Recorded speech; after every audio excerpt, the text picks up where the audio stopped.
The Hauler Podcast 250 is here to wish you a Merry Christmas and a Happy New Year. 250 laps at Bristol Motor Speedway will have some drivers taking others off their Christmas card mailing list, but one driver will leave the last great Coliseum victorious, feeling like it's Christmas morning. Welcome to Pit Stop TV in the virtual Bristol, Tennessee. My name is Andrew Cardinale IV. I've got Zach Murtis back alongside me this evening, and it's a pleasure to join you for coverage of the BRB Buttkicker Cup Series. Tonight's coverage from Bristol is brought to you by the Buttkicker, Ascendance Trucking, Ideal Lease, Sundance Pizza, and Whiplash Sim Cams. And Zach, it is a pleasure to have you back. I know you had fun in Indianapolis, but it's good to have you back where you belong, in front of a mic this evening for a fantastic outing at Bristol Motor Speedway. It's cold up in these Appalachian Mountains, but we are ready to go racing for what is going to be a very fun 250-lap Hauler Podcast 250, and this track map is always so much fun to bring up because we know we're in for a good time. That we are. Bristol Motor Speedway, the last great Coliseum, they love to call it. This facility has always put on great NASCAR races. You could say with the next-gen car, the short track package is a lot less to be desired when it comes to short tracks right now. Obviously, you had earlier in the year when the NASCAR Cup Series had that whole tire wear situation. We don't have that tonight, but we still might get a barn burner of a race because these guys do not disappoint whenever they get on the racetrack. And I believe, you know, it's always a weird thing when we come to Bristol because it has two pit roads. You can enter on the front or the back straightaway, but under caution, if we're going off the track map, that is, you have to enter in turn 2 and exit in turn 1. But I think they have it set to singular pit road tonight, which means you have to enter in turn 2 and exit in turn 1 for all green and yellow flag stops. If you might want to have to check me on that one, Andrew.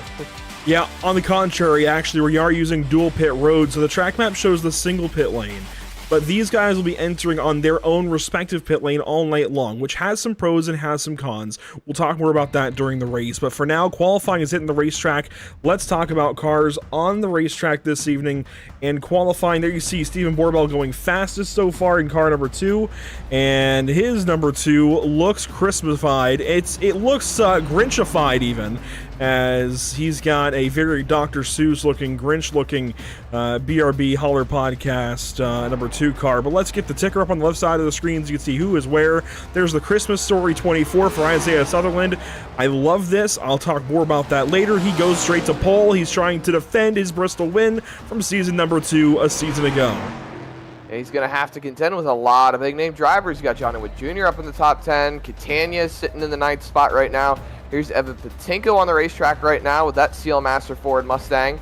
He's going to come off of turn number 4, and he's going to shut it down right here, so he must have completed both his laps. Dakota Bly on the racetrack as well. He's rolling through 3 and 4. He's already put a quick time down. He's looking to improve. It's going to be a little bit, no, actually, that's going to level out, and then look at this. Selby with a Clint Boyer throwback. Matthew Selby on track 9th quick now in car number 46. Cole Younger going to hit the racetrack in car number 13 from Matt Julis C Speed Shop. We saw a lot of those drivers over the weekend for the Sunshine Derby, but for the BRB Racing League, it'll be Cole Younger in car 13. We've got Scott Fritz going to hit the racetrack in the Matt Julis C Speed Shop 48. Richard Smith in the number 23. And how about our very own Sean Lester? Oh, dearie me, he's got no car numbers. Oh, no.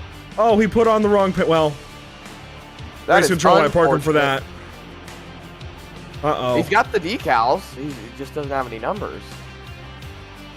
Well, I could have sworn he told me he didn't have Trading Paints Pro because he always runs an iRacing default number.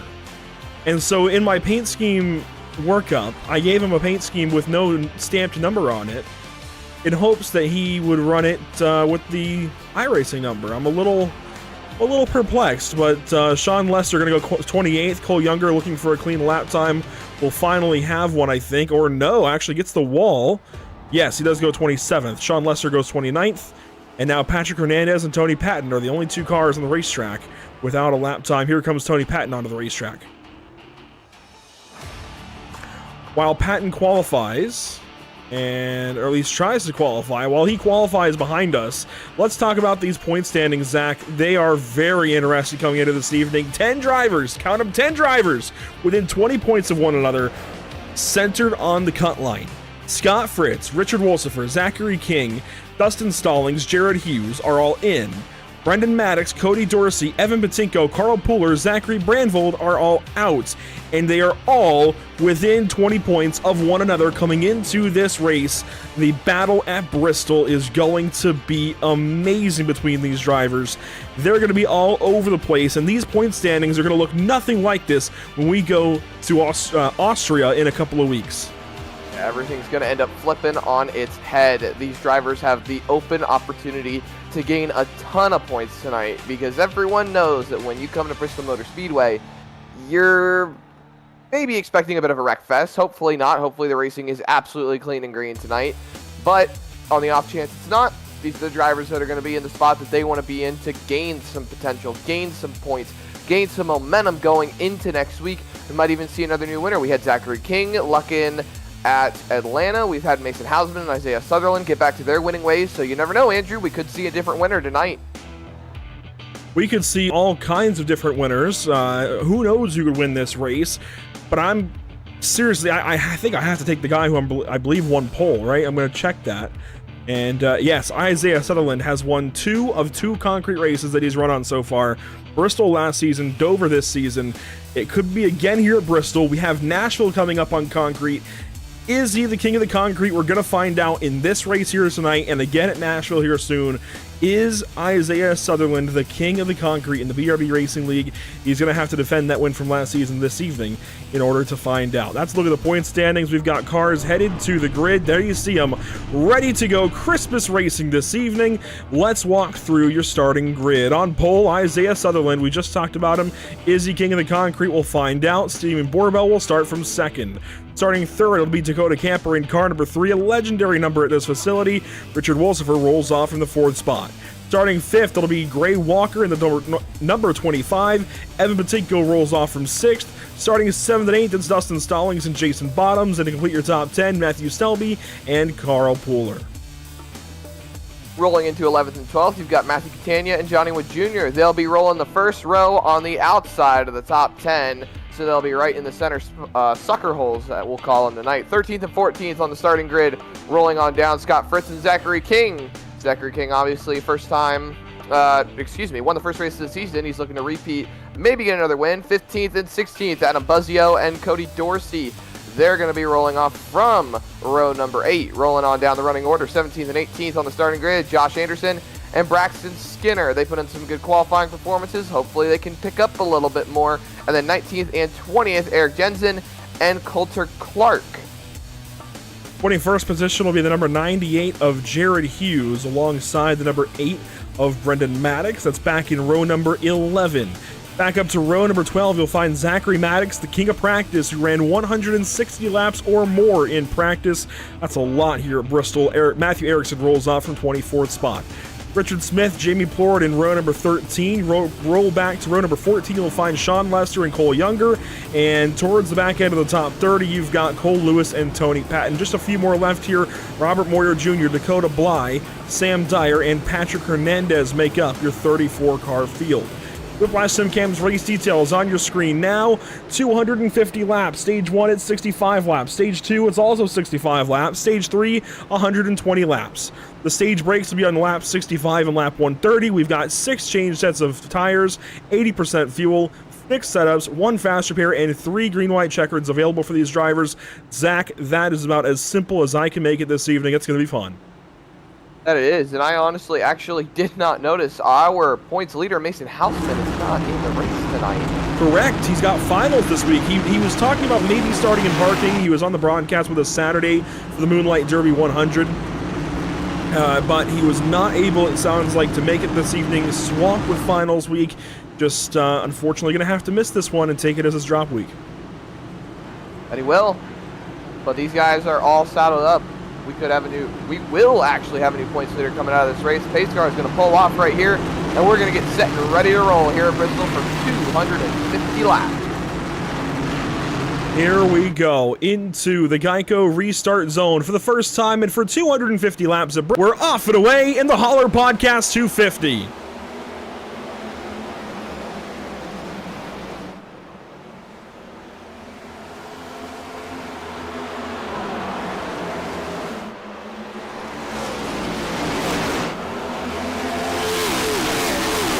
1 lap complete. Isaiah Sutherland down the way with the race lead. Stephen Borbell second. Richard Wolsifer third.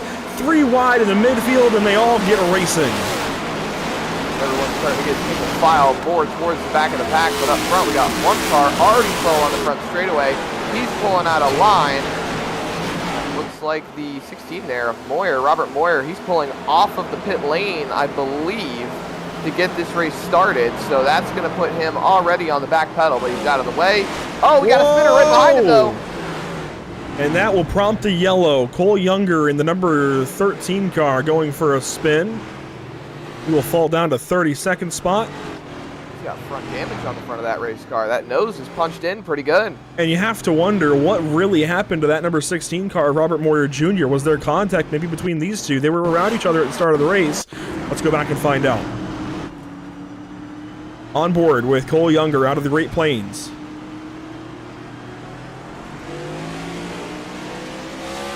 That's Jamie Port ahead of him to the inside. I'm not sure. Oh, a big stack up on the front stretch.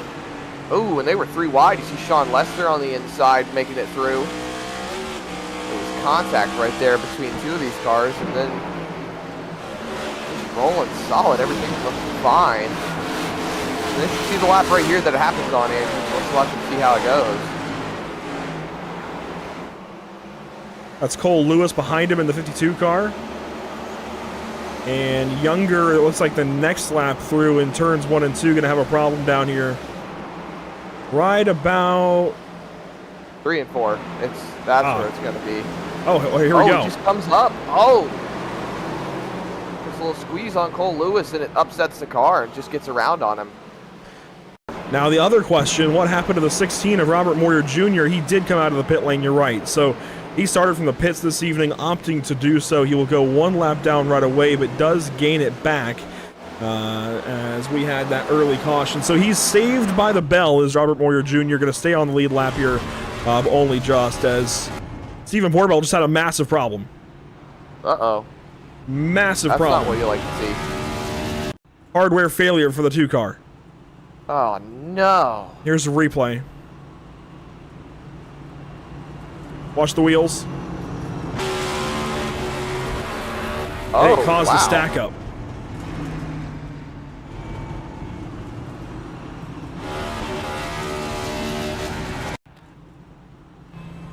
On board. Watch the steering wheel walk full left. This is always indicative of a hardware failure. Throttle is pinned, wheel is locked full left. He's gone.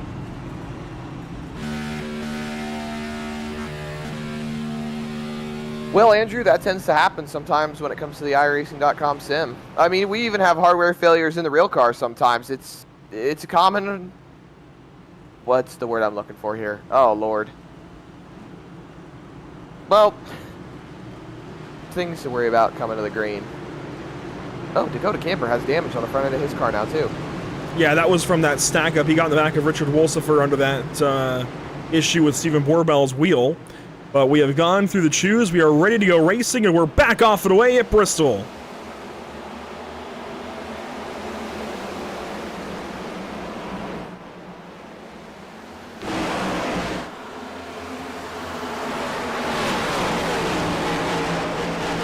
One lap complete off the restart. Gray Walker working around the outside lane. He was fast in practice. Wasn't fastest. He was fast, though. Stephen Borbell took the fastest lap time in the practice session. But this 25 car has got some speed this evening. 3rd now on the racetrack.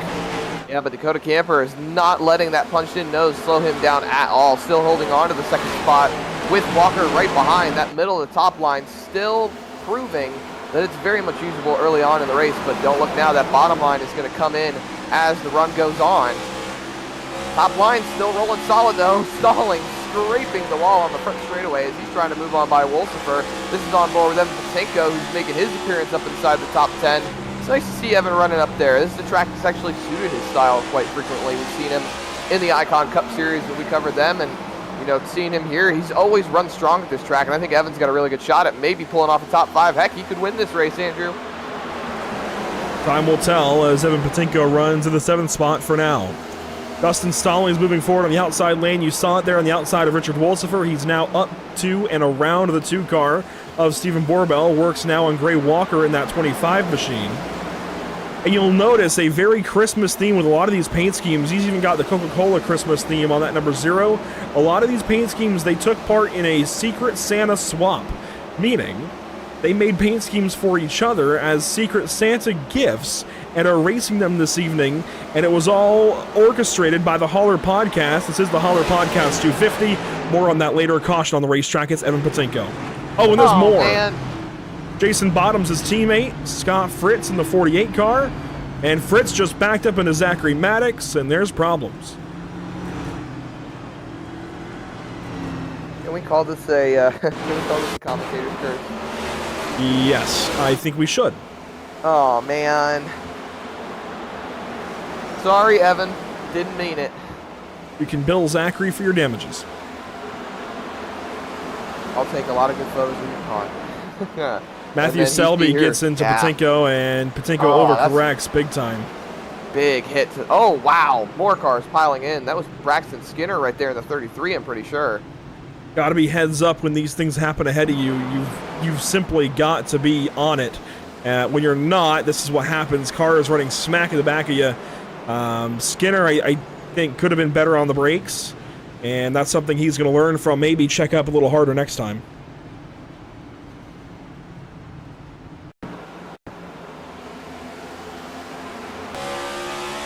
We'll check the onboard here for Braxton Skinner. Also took part in the scheme swap, the Secret Santa scheme swap.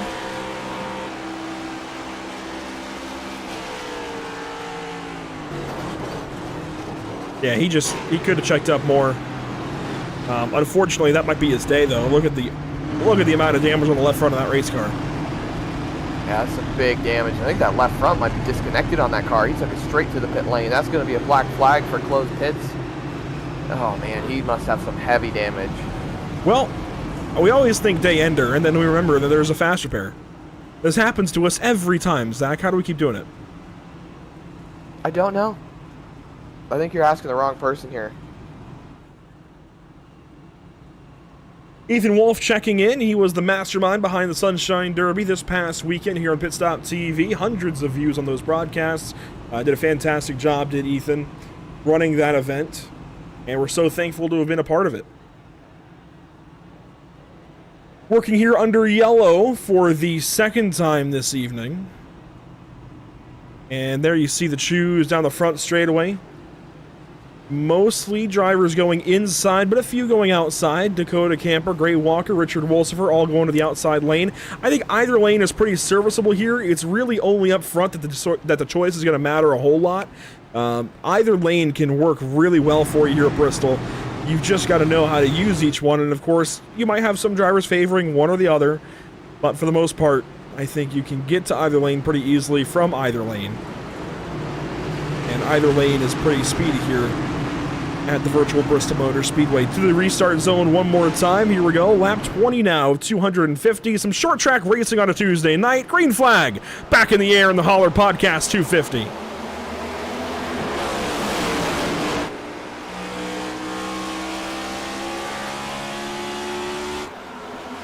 Three wide. Richard Wolsifer getting squeezed in the middle. That was Gray Walker on the outside. Stephen Borbell on the inside. Walker goes by. Here comes Selby. So early for three wide racing, only lap 21. That's a big risk for a big reward there. Might pay off here. Selby's looking to the inside again, and now Dakota Camper under fire from Dustin Stallings, who has been nothing but fast this entire race so far. He's been moving up slowly but surely. Gray Walker goes fastest run of the bottom. Maybe Isaiah Sutherland might have some competition here. Camper continues to roll that top line. Now Walker sees that it's rolling, and he's going to go to the top around Dustin Stallings. Stallings looking good in that Coca-Cola number 0. Can't quite get clear to the outside there. I think he favors the outside. We saw him using it earlier, but can't get up there now. Here comes Gray Walker on the outside. Richard Wolsifer will follow, and Stallings goes straight to the outside wall as soon as he gets the opportunity to do so. Big sense to the inside by Wolsifer under Stallings. Not going to make much of a difference. That run on the top side really propelling those cars forward. There you can see it. And you can see it again on the front straightaway. Going up next to Walker in that 25. not letting him get clear. And this is a big power play move, Andrew, making sure that those drivers on the inside can't get clear. They have to run harder. They have to run the tires harder. It's not allowing them to run their preferred line that they might be able to work with to save those tires and hold on to their race car. So it creates a big difference in race strategy, and it's to the point where you got to understand, either do you want to sit there and fight for too long, or do you want to let this guy go and maybe hold on to your race car a little more? Well, here comes Stallings to the inside of Camper. He's going for something with his race car. He's going to try and send it up the inside this time, and will get clear and move up in front of Camper. Camper trying to come back with a crossover. Maybe no. Sits in behind that number 0 car. This allows Sutherland to gain a larger lead. This brings Wolfsburg back into the fight. This is 2nd through 4th fighting. 2nd through 5th, rather. Wolfsburg now coming into the mix. You see Borbell right behind, side by side with Selby. We got one car coming out of the pit lane. That was the 86.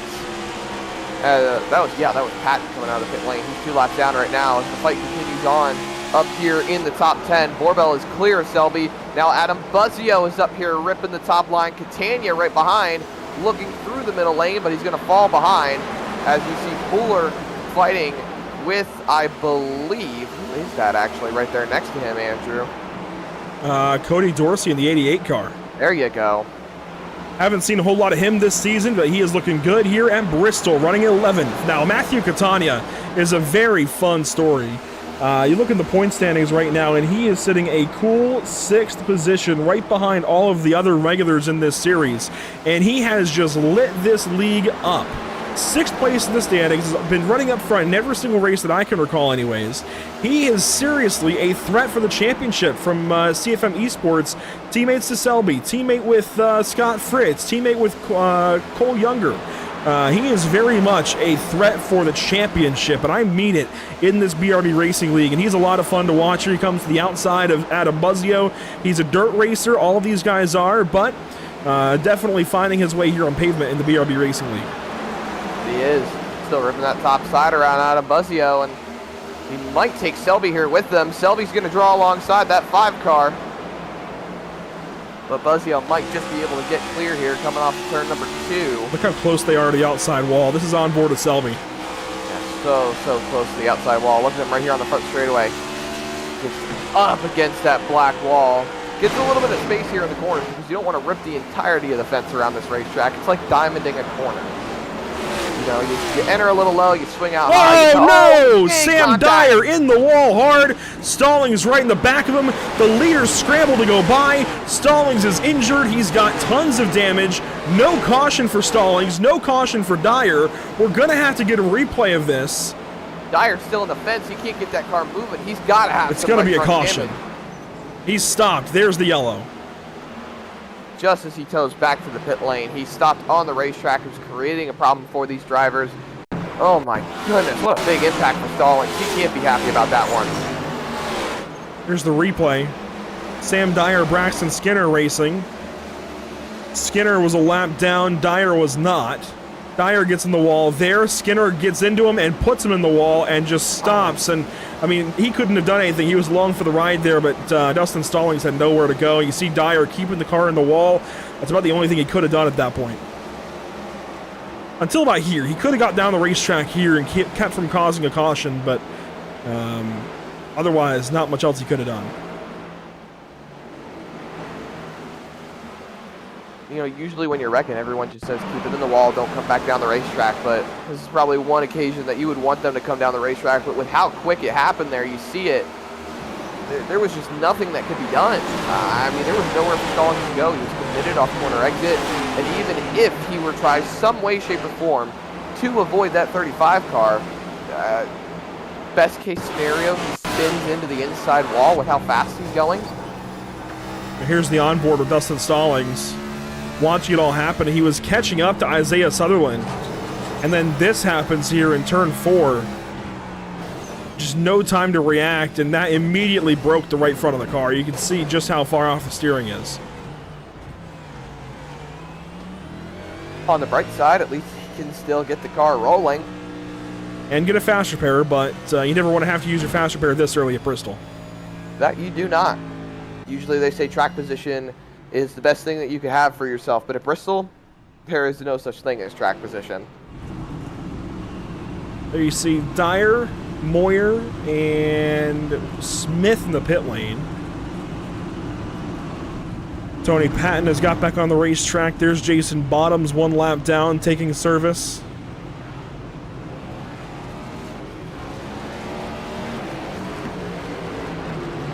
And he will pull off and away. Now, I want to circle back to a paint scheme on the racetrack this evening from Isaiah Sutherland. I don't want to say he stole my paint scheme, but I am going to say he took heavy inspiration from it, and I can't wait to ask him about it because back in 2019, Zach, I made a Christmas Story super late model to run the Winter Derby on iRacing, and it looked very much like this. Green metallic base. He didn't really go for the metallic base, but green base with snowflakes all over it and a bunch of Christmas Story iconic images all over it. It's a fantastic movie. I loved it as a kid. I still love it growing up, and we're gonna have to talk to this guy because I think there's a Christmas paint scheme bandit on the loose, and I think his name is Isaiah Sutherland. But here we go. Restart on the way. Geico restarted zone, and we're back off and away at Bristol.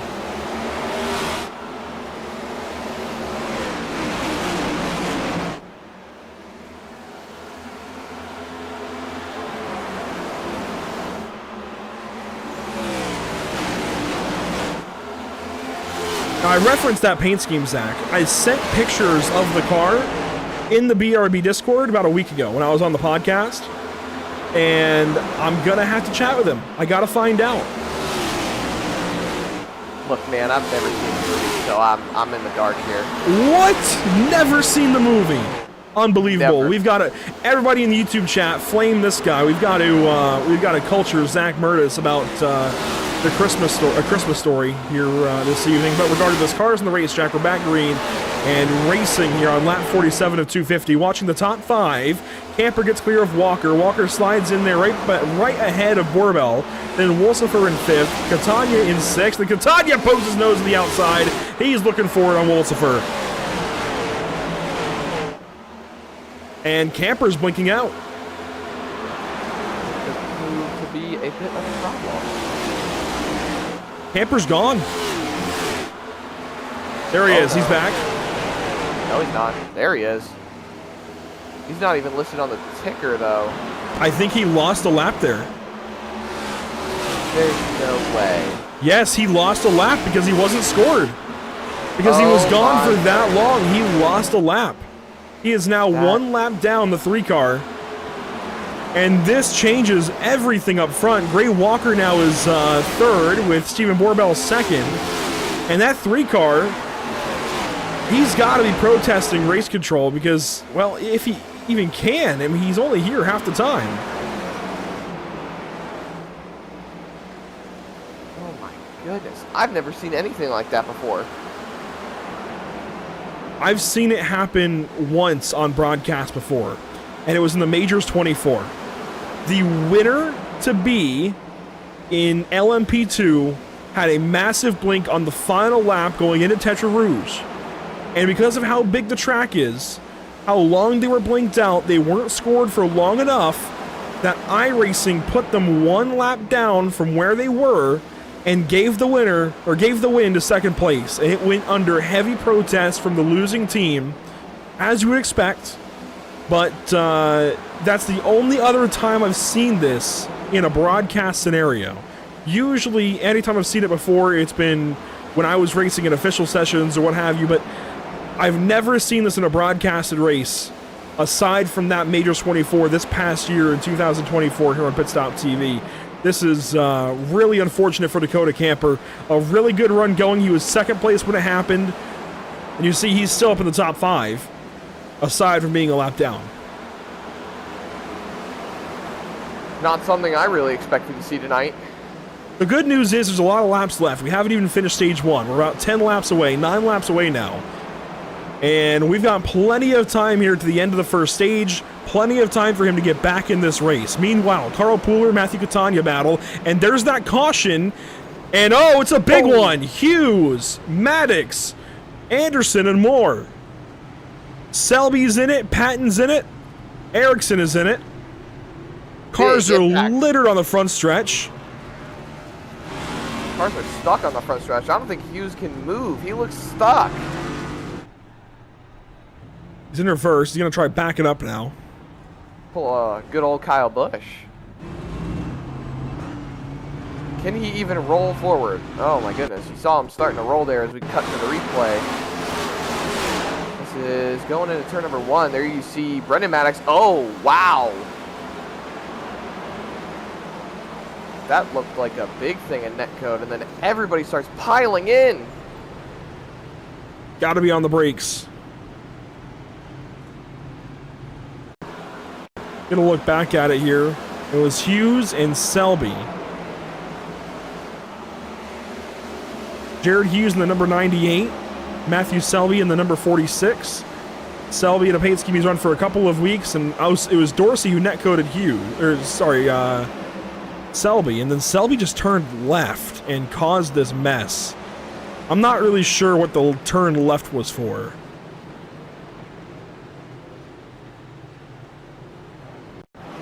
I would have to guess he must have had so much wheel in it, trying not to get into the wall, that when the tires gripped back up, Zach, it just steered him down the racetrack. I can't think of another reason.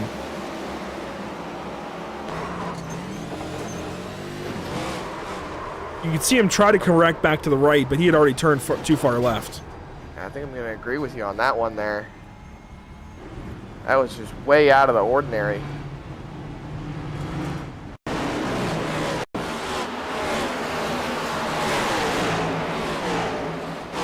This was down the backstretch.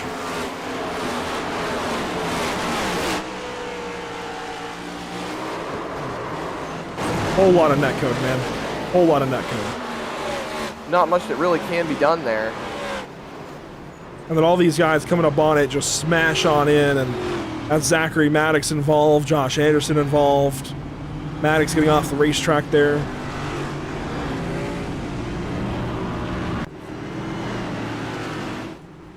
But we are back to 1 to green. These quickie cautions are going to save us from a stage end under yellow. We will finish this stage with one more restart. Isaiah Sutherland, Stephen Borbell, Gray Walker, Dakota Camper, Matthew Catania, Richard Wolsifer, Brendan Maddox, Carl Pooler, and more. Green flag back in the air here at Bristol.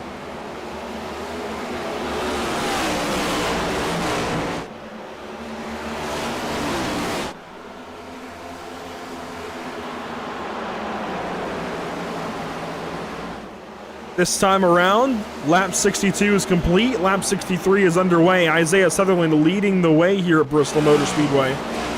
That was 3 laps to go in stage number 1. Dives to the inside of turn number 3. It'll be 2 laps to go this time by. All fight right there behind him. Sutherland just leads the way. He's got no competition at this point. Camper, by the way, is back on the lead lap. Race control has scored him back up front, so his race has been saved. 1 lap to go, stage 1. Isaiah Sutherland leading the way down the back straightaway. Stephen Borbell, Gray Walker, your 2nd and 3rd spot drivers. And it's going to be a stage win for driver 24 in the Christmas Story paint scheme. Green and white checkered flag for Isaiah Sutherland here at Bristol, the king of the concrete. He's got that green and white car. It's only fitting that he wins the stage.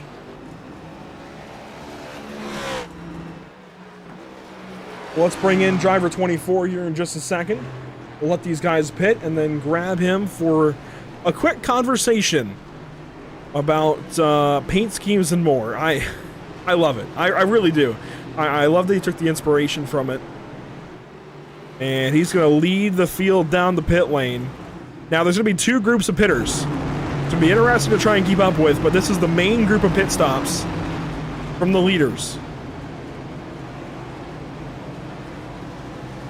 See everybody ducking in. Isaiah Sutherland all the way down to the end. Borbell with him. And these top 2 have been a lot of fun to watch already. I think they're going to be the top 2 most of the evening. Got one car rolling out right now.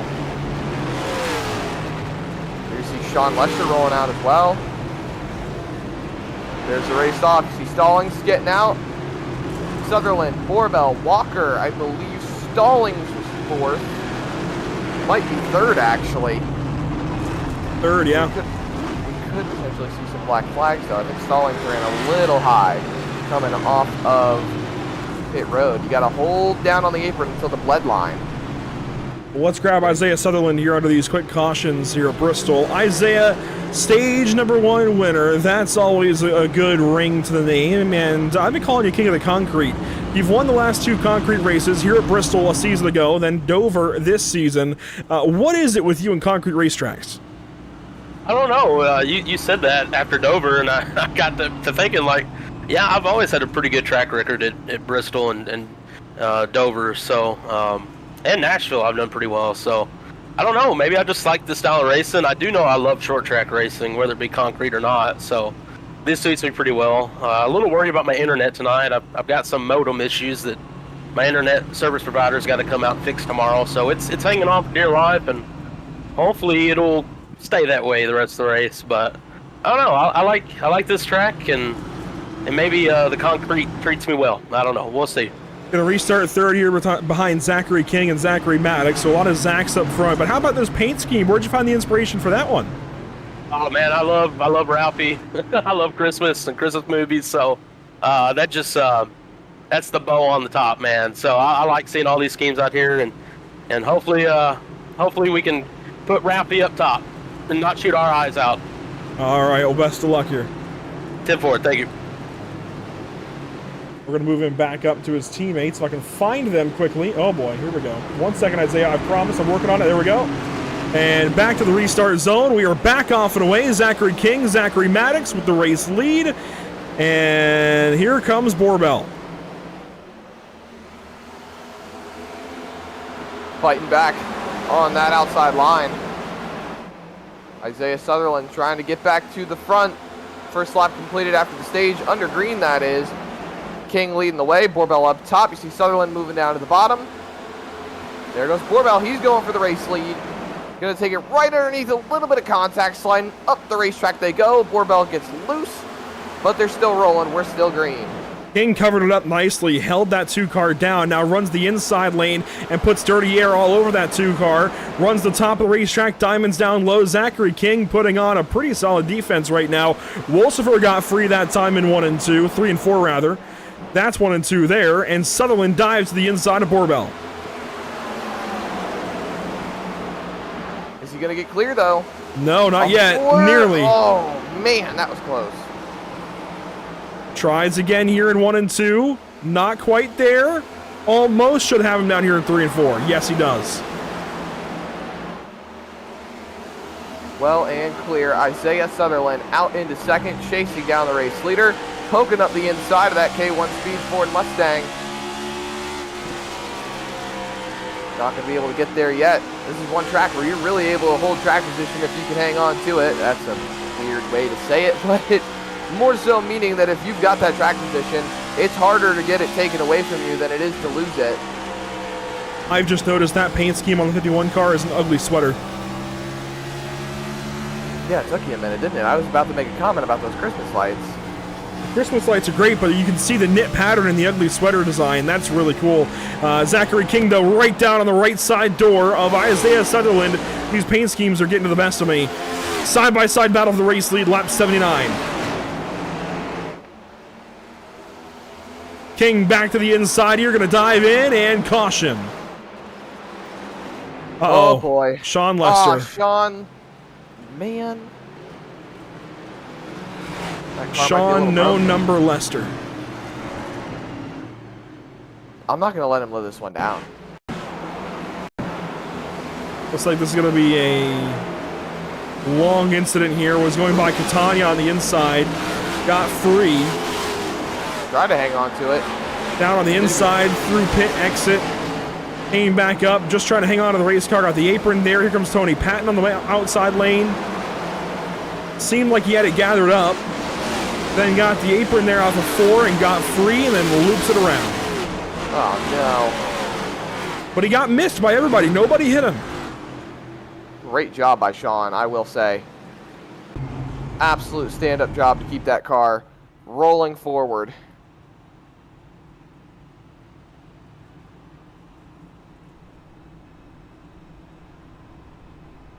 Well, Isaiah Sutherland is the race leader. Nothing really changing there.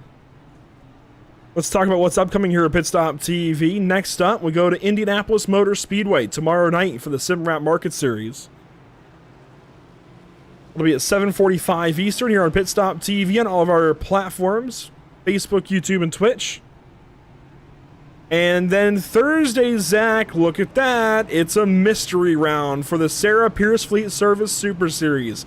We don't know where we're going this Thursday, but we're going to a racetrack. It won't be Centripetal Circuit, I promise you that.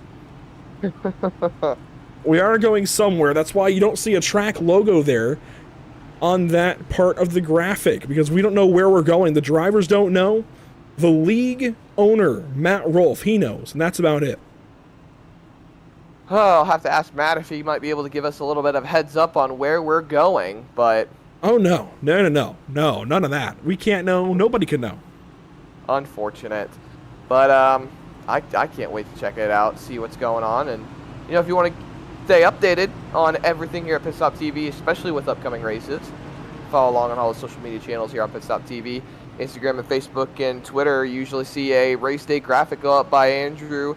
He does a really good job on making those. Make sure you always drop a like on them. And these guys are double up. They've chosen. Zachary King is going to elect to take that outside line. Sutherland's going to be on the bottom, and we're going to get back green flag racing.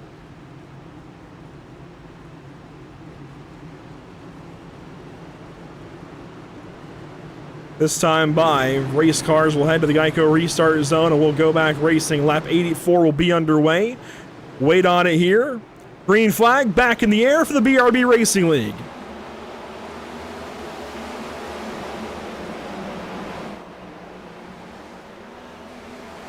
Big battle for second spot. Stalling is going to win it for now. Pooler comes by on the inside. He goes for third.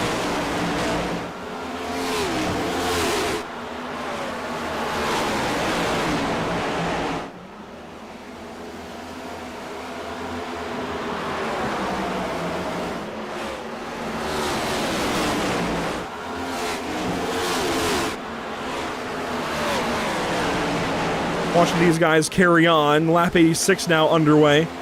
Richard Wolsifer into the fourth spot. Stallings pulling away with second. Here comes Brendan Maddox in the number 8 car. Maverick Motorsports flexing their muscle with second and fifth place on the racetrack. Limitless Esports flexing their own muscle with third and fourth.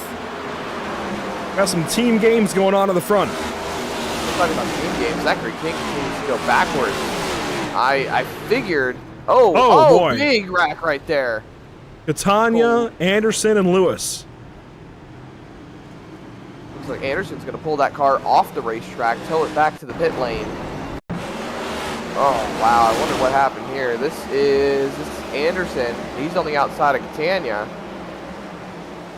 See Richard Smith right in front, Selby on the bottom. They're running... Oh, Smith just Oh, they're wrecking in front already. Wow.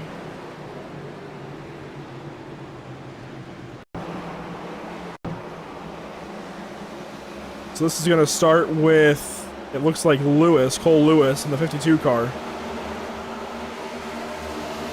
And Matthew Catania in the 18. Catania goes by in the 18, comes up rather. Lewis came down. They hook together and then boom, everybody piles in. A meet in the middle scenario right there for those two drivers. All right, Zach, I have found it. Are you ready? You found it? I have found it. I have found an image. And give me one moment to get it up on the broadcast. Drum roll, please, ladies and gentlemen. I found it. So this is that super late model I was talking about. Do you see what I was getting at? See it. I can definitely see it. So this is my paint scheme from 2019.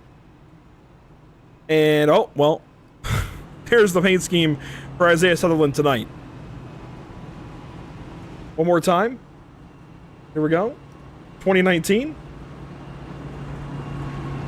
Take it in. Get used to it. And tonight. I don't know, Andrew. Seems pretty similar. I don't know. It looks just about the same, and I love it. I'm not, like, this is not any kind of shame or anything. I love this paint scheme because it does, even if this is his own imagination and we just happen to land on the same thing, this is, he's even got the lamp behind the number. He had to have seen it.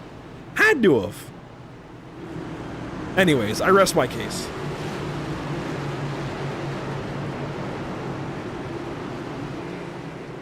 Into the restart zone we'll go this time, racing to lap 130. That's for stage 2. Here we go. Green flag back in the air. Sutherland off and away with the restart.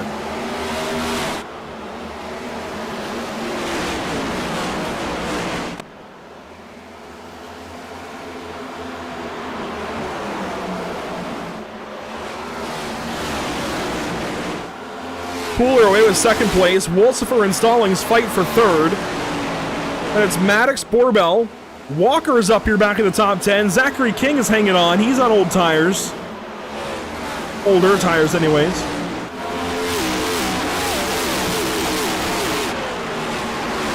Look at these static shots, man.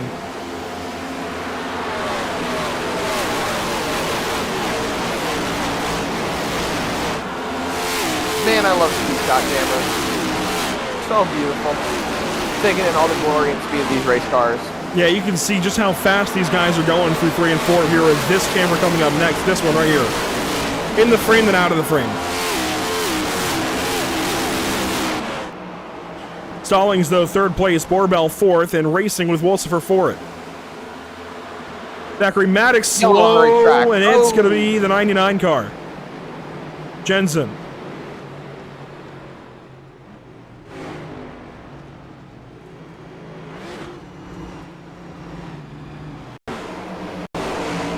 Along with Coulter Clark in that 54 machine, and Coulter Clark was one of those drivers that was super fast in practice, but hasn't really shown up yet in the race.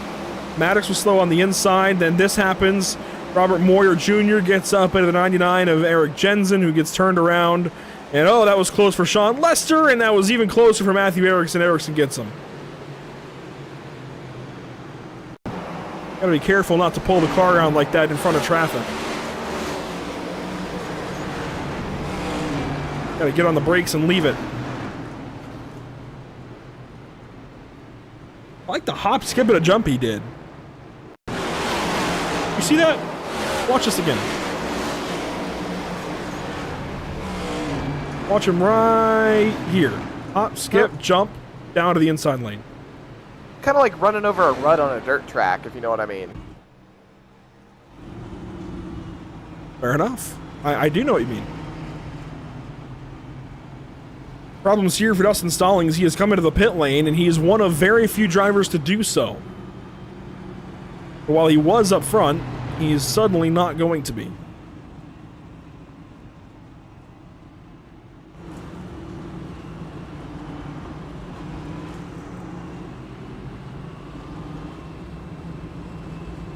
Moyer Jr. down the pit lane. There's Jason Bottoms.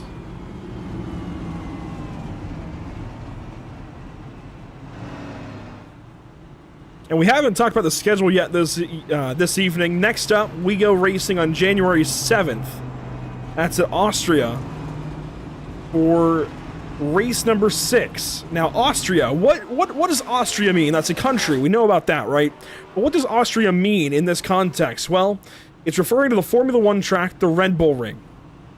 Located in Austria, the Red Bull Ring, as mentioned, is a very technical Formula 1 circuit that is a surprise to see on this kind of schedule. Took some laps there recently. By laps, I mean I technically crossed the start-finish line a couple of times. I also crossed into the dirt and gravel a few times. Technically, they were laps, but really it was a sightseeing adventure. It's a difficult place to get around. These guys are going to have a lot of fun. January 7th, we come back from the holiday break. We're going road racing for the first time this season. Here we go. Geico restart zone. Lap 100 will be complete. 150 to go. Green flag back in the air.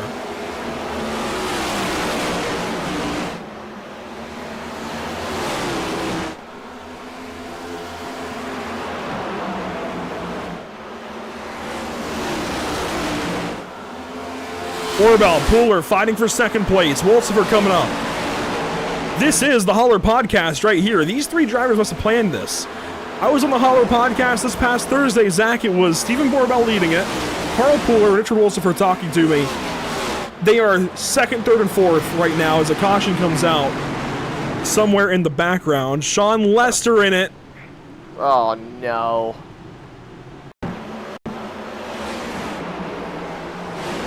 Sean Lester's in it somewhere. He was not alone, but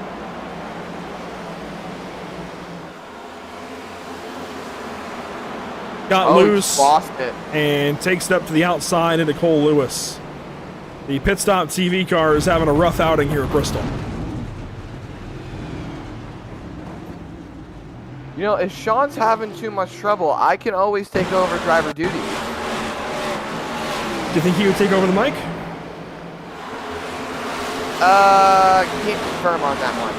Let's give it a shot one day. We'll have to try. Here's another look at it. Sean comes up off the corner, gets loose.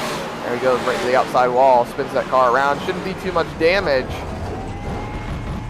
But looks like Sean will be getting the EOL for race control for causing that incident. Clear, cut, and dry right there. And I don't think you really want to see that out of your drivers there, Andrew. No, Whiplash Racing's been struggling this season. Last, I tell you, last in the team standings. But it's all part of the plan. L plan? I don't know what the plan is, but it's part of the plan. There's your plan right there. Cole Lewis, part of this crash. Innocent bystander, really. And the leader, Isaiah Sutherland, stays out.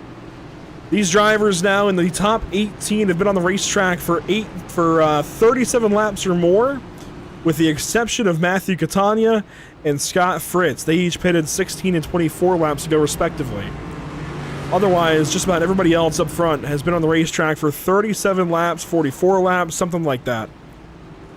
And there they will choose.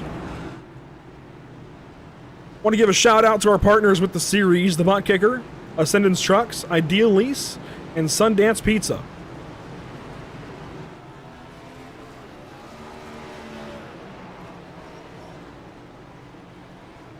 Also want to give a shout out to our partners here at Pit Stop TV, Whiplash Simcams, ATVO, and CC's Business, and Cody Williams Design.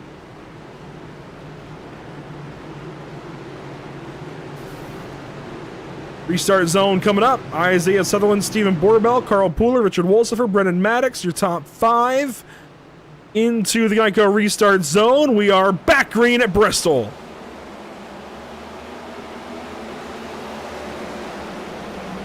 Somebody just blew a motor.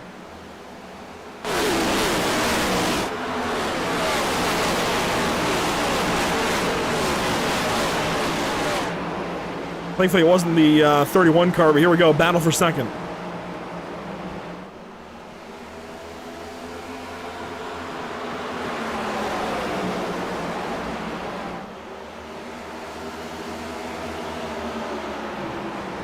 Pooler working the inside lane. Maddox right behind these guys. But the Holler Podcast is having their own fight right now. Second, third, and fourth on the racetrack.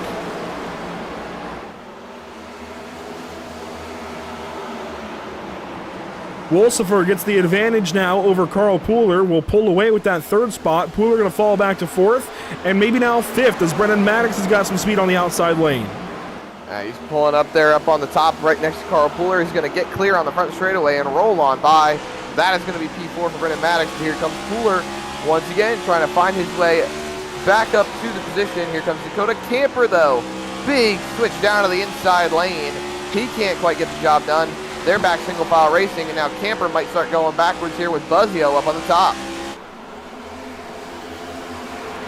Buzzio moving forward. Here comes Johnny Wood Jr. for the first time tonight in the top 10. He's had a rough day for sure. As low as 28th, started 12th, has been all over. This is the highest he's been all night long. And he'll get 7th away from Dakota Camper.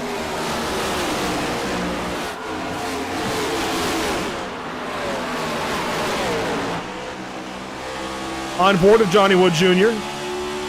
Carl Pooler continuing to drop back. Oh, look at the back end of that 5 car. There's a running joke in this series about Adam Buzzio having to go to Phoenix Raceway for the NASCAR Championship in Joey Logano gear. And if we can get a close enough look at the back end of that number 5 car, you can see that's I believe, a picture of either Joey or Adel. I can't tell. And that he's a proud 22 fan. And oh, Wolsifer, a big moment. He's in the wall. Big slide from the 56 car. He's going to go backwards. He's got a lot of damage.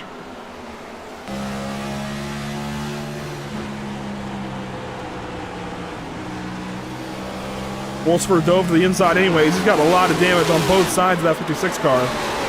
Not sure what really caused him to get into the wall right there. Oh, look at Richard Smith in the wall. Richard Smith off the pace today. Everybody going by. He's a lap down. Really close to Wolsifer right there.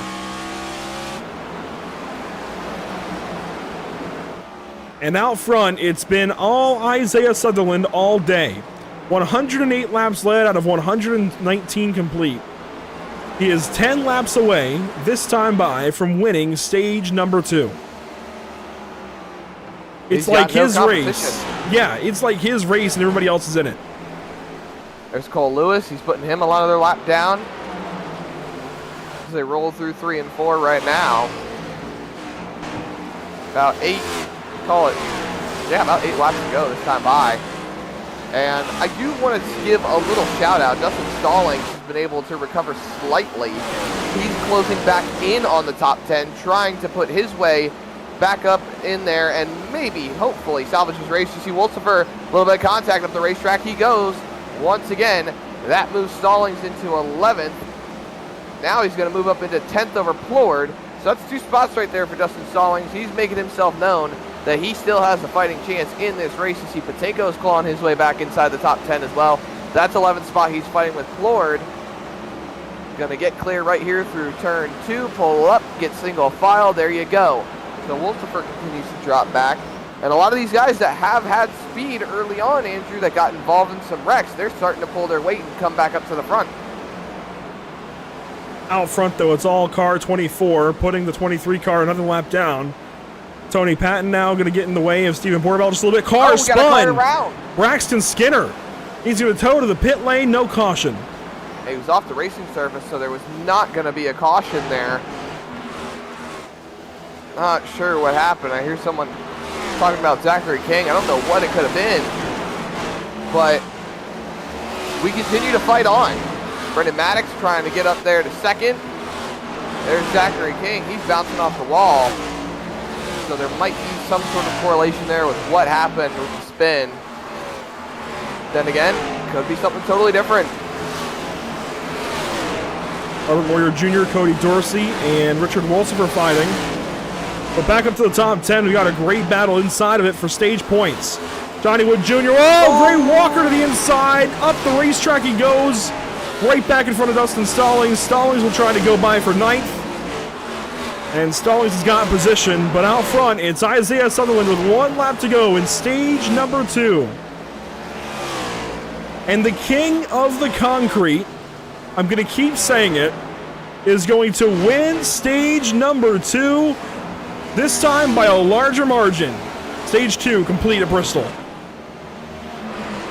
What a margin there, almost 2 seconds for Isaiah Sutherland. Maybe that means he's going to win the race by almost 3 seconds, but I'm going to knock on wood just because of what happened earlier with Mr. Evan Patenko. But that is a stage win once again for Isaiah Sutherland, and they're already heading down pit road for pit stops, Andrew.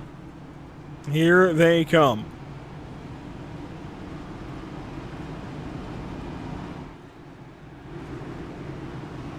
Everybody comes in for service, some on the back stretch, some on the front stretch.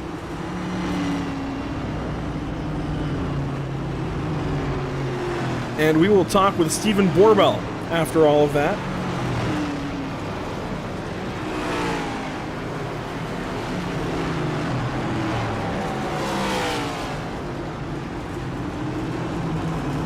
And Zachary Maddox got real close to beating Sutherland out of the pit lane. Maddox comes in.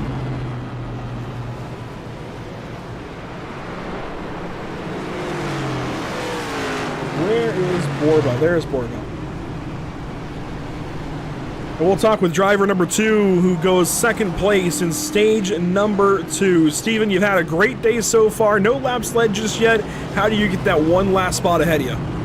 I don't know, Andrew. I'm going to be honest with you. Isaiah is bad fast at Bristol, and I thought I'm pretty good here too, but he's fast in the short run, fast in the long run. I think I'm just going to have to try to save more than him and hope it works out in the end. Yeah, the Holler Podcast definitely picked a good race to be the Holler Podcast 250. Really good run for you guys there for a little bit, but now you're kind of the one lasting member of it. Problems for Wolsifer, problems for Pooler there. Can you continue to hold the flag up and maybe either win this race or go P2? Man, I hope you didn't just jinx me there with all that, but I'll knock on wood. No, thank you. I appreciate it. No, it's just hopefully just getting through this and just trying to get clean. A good top 5 is all I'm happy with at the end of the day. Fair enough. Stephen Borbell, second place at the end of stage number 2. Good to talk to you, Stephen. Best of luck. Same here, Andrew. I appreciate it.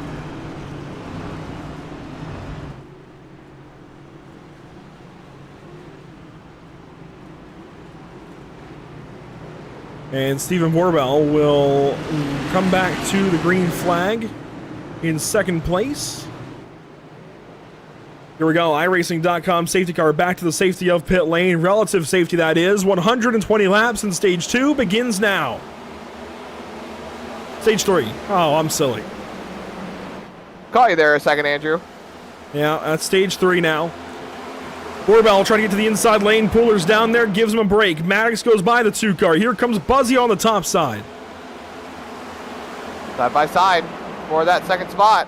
Or, excuse me, for that third spot. Ah, man, you made me do it. From one silly guy to the next. Buzzio clear to 3rd. Borbell falls back to 4th. Pooler in the 5th spot. Camper's back in the top 10. Stallings is 8th.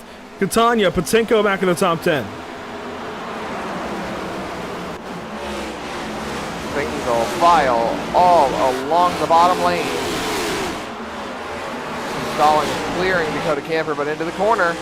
3-car draws alongside, down the straightaway, pulls it back in Stallings' favor. The inside line starting to come in a little bit, Andrew, but the top line still the preferred lane for a large majority of these drivers. Stallings now trying to draw alongside the 71. A Pooler, very, very close, almost didn't have enough space to get there, but Carl Pooler saw him coming, left the space open, now falls back in, gets clear of the 0, and there's Richard Smith going to be in the way of Stallings. Another lap car holding him up on the top side. That is close. He got by nicely, though. I give him props. That was a really bad spot to be put in, and he handled it with grace. That he did. Patinko and Plord battling back here outside, well, inside the top 10 for Patinko, outside the top 10 for Plord. These two fought for the top 10 in points last season, trying to make the chase. Patinko ended up making it, Plord was out, and there's a caution. Something was going on. Not sure what. Oh. Wolsifer from the front of the field. Zachary King is around now, too. Something just happened at the front of the field. Wolsifer actually was in the back. I forgot. He had to get that fast repair after all that damage. But there's Wolsifer. He spins, coming back up on the racetrack after missing Zachary King. And Isaiah Sutherland got involved in that. You're kidding me. I'm not. Something happened that forced Zachary King back up the racetrack, and he got stuck there. And Sutherland came in and stopped. King got loose, hits the wall there. Atlanta race winner with big troubles here up the racetrack. Just spinning it all around, and then where does the leader get involved in this? So he gets rolling, does a burnout up the racetrack. He's pointed up. Oh, there's Sutherland. Just comes to a stop to miss him.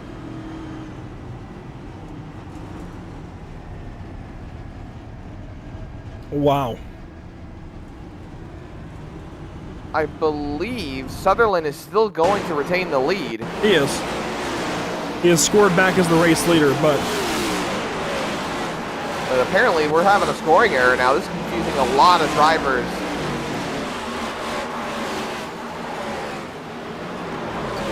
got to think percentage-wise, is it best to go up a 33-degree bank or down the 33-degree bank?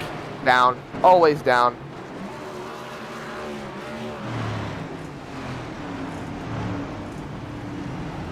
More clear racetrack on the bottom of the racetrack. You also have to make that dissertation of if you're clear to move or if people just need to move around you. You just got to find that call to make sometimes.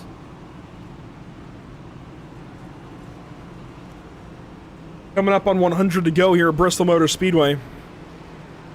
Sutherland continues to lead this race. Had a scary moment there in all of this. And it looks like he's going to choose the outside lane this time for this restart. That gives Maddox the inside.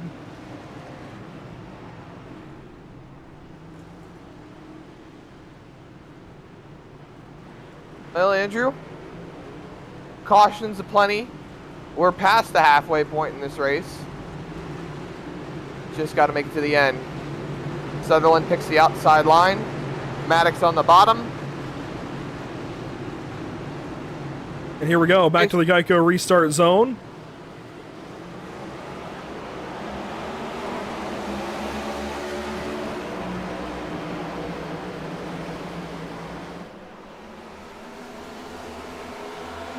Green flag back in the air. Johnny Wood Jr. on the back end of Brendan Maddox. Caution immediately.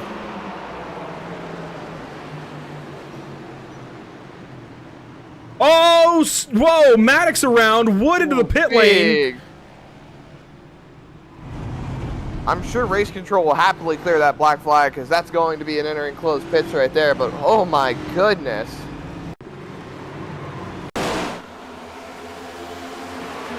Not sure where the caution was. Cole Younger was slow at one point. I know that much.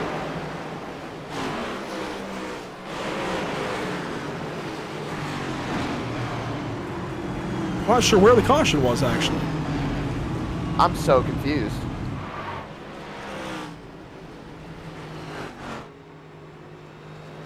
Car Tokyo drifting through turn 4, though.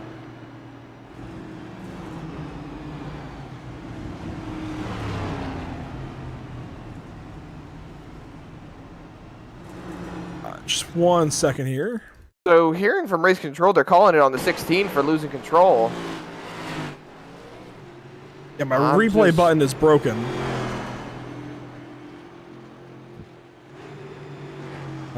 But I'm working on getting back to it.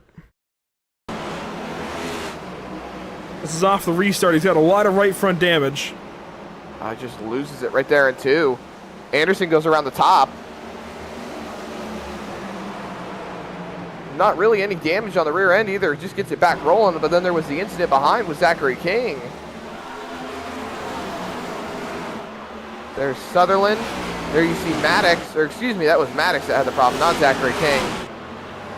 Maddox rolls through 1 and 2. Buzzio's up top, and Sutherland just checks up for the pace car, and they weren't expecting it. That's just got to be more heads up than that. Well, that was a surprise, I think. The pace car exited right in front of them.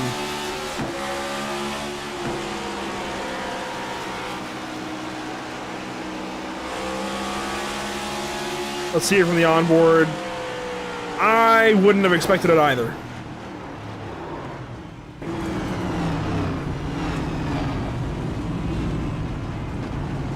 Big yikes right there. Thankfully, no real damage to either car. They'll be able to keep on rolling. And here we go. Going to be a quickie yellow, and back to it with 100 laps to go. Now 99 left here at Bristol Motor Speedway. Green flag back in the air at Bristol.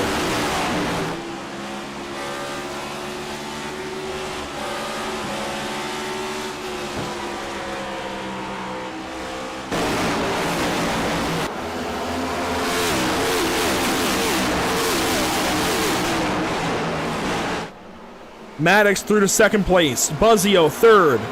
Wood in fourth. Borbell and Poole are going to fight for fifth. Side by side off of turn number 4. Borbell with the advantage. He has it. Pooler wants it. A couple of cars smacking the wall right behind. But the fight continues on. You see Stallings there. He's on the bottom trying to move around Gray Walker. Now he falls back in line, so that just leaves Carl Pooler really all by himself in a lane of his own. Oh, Pooler got up into Catania there. Did you see that? That was close. That was real close. And now Catania's going to roll in on that top side. Borbell gets loose. Catania gets loose. And now it's just a fight and a scrap fest to see who can take the spot. Catania gets on by. Now he's got his sight set on Borbell. And Pooler is falling backwards again on the inside lane. Does not have it down low. There goes Gray Walker on by. Pooler going to get up high. Here comes Stallings. Borbell trying to fend off Catania. Borbell was second at the end of the stage. Falls back to fifth here as we get going. I just got to let him roll in, Andrew. Just got to let those tires come in. I don't know. Something feels amiss. He was so good earlier in this race. Seems to be a little bit off right now. Someone who was really good at the start of this race that's still a little off in my opinion. That's going to be Stallings right there in the 8th spot. He's been working his way up. We made some comments on it, Andrew, that he's been doing really good, gaining some track position, but he's got a lot more work to do and a lot less laps to do it. As we see here, Borbell and Catania side by side for that 5th spot. Borbell keeps the spot, holds on to it on that top line. And there you see the 86. That's Trey Patton. Tony Patton. No. Tony Patton, excuse me. Falling backwards. He's going another lap down. Stallings working on Walker. Dorsey and Selby side by side right behind Dakota Camper. This is where the battles start in the back. This is down here for 14th and 15th spot. From 1st all the way through 16th right now, or 15th rather, is all just one big fight on the racetrack. They're all packed up, close together, fighting for position. This was Selby going by the 88 of Cody Dorsey for position. Dorsey now falls back a little bit as Selby works on Camper. You see Selby just continuing to roll that bottom line. The bottom line can work here, Andrew. It's not as effective as it used to be in latter years and before they did the reconfig, but it's still applicable to use here at Bristol Motor Speedway. As you see up front, Pooler working on Plord. Pooler actually still going backwards, and Catania and Borbell have had an incident trying to go around Richard Smith. Walker gets held up. That's a pick by Stallings to take the inside line, and the caution flag is out before Stallings can get the pass done. Caution somewhere. I think it might have been the 31.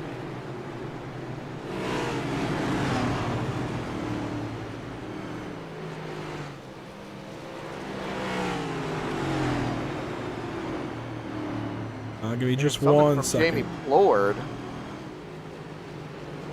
He wasn't directly involved, I don't think. And yes, it's something with Sean Lester.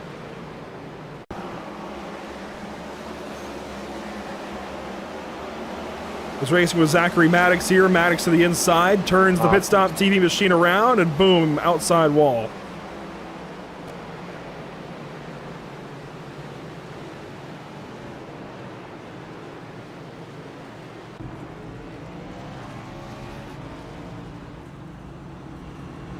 Now these guys are going to have to make one more pit stop, I feel like, for tires. They can go the whole distance, but do they want to? Probably not.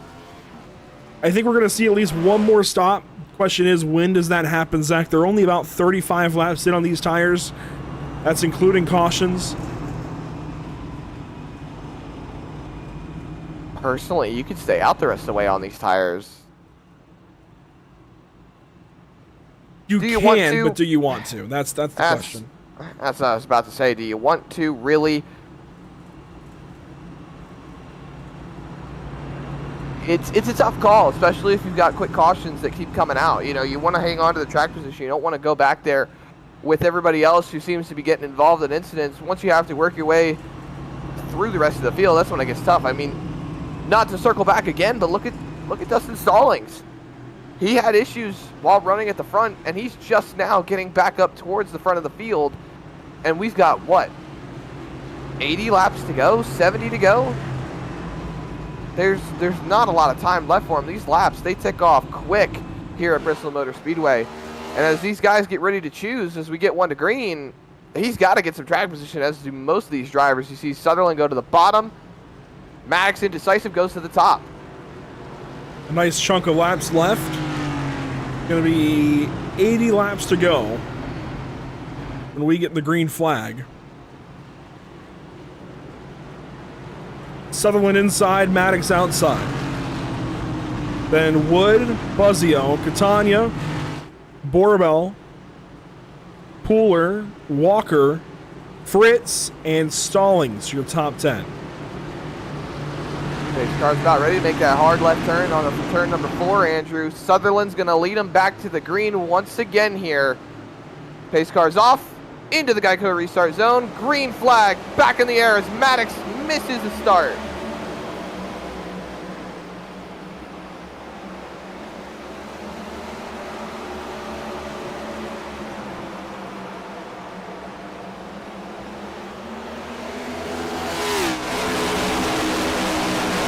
Johnny Wood Jr., a very solid restart, pulls right up to the 24 car on lap 1 from the restart, falls back now on lap 2 from the restart to Brendan Maddox. Maddox going to come by on the outside lane. Yeah, Maddox just did not get going on that restart. He might have either grabbed the wrong gear or missed a shift. And the yellow flag's going to be out again. They're wrecking behind.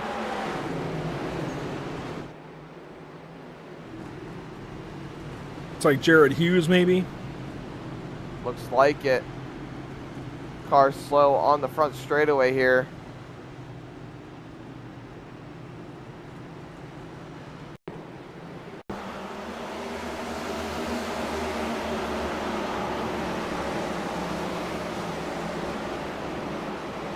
Evan Patinko turned around. Jared Hughes a part of it.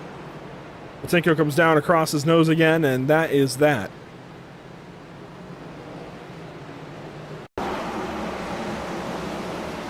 Just a little bit of contact between the two. Patinko was changing lanes to the inside there, and nothing that Hughes really could have done.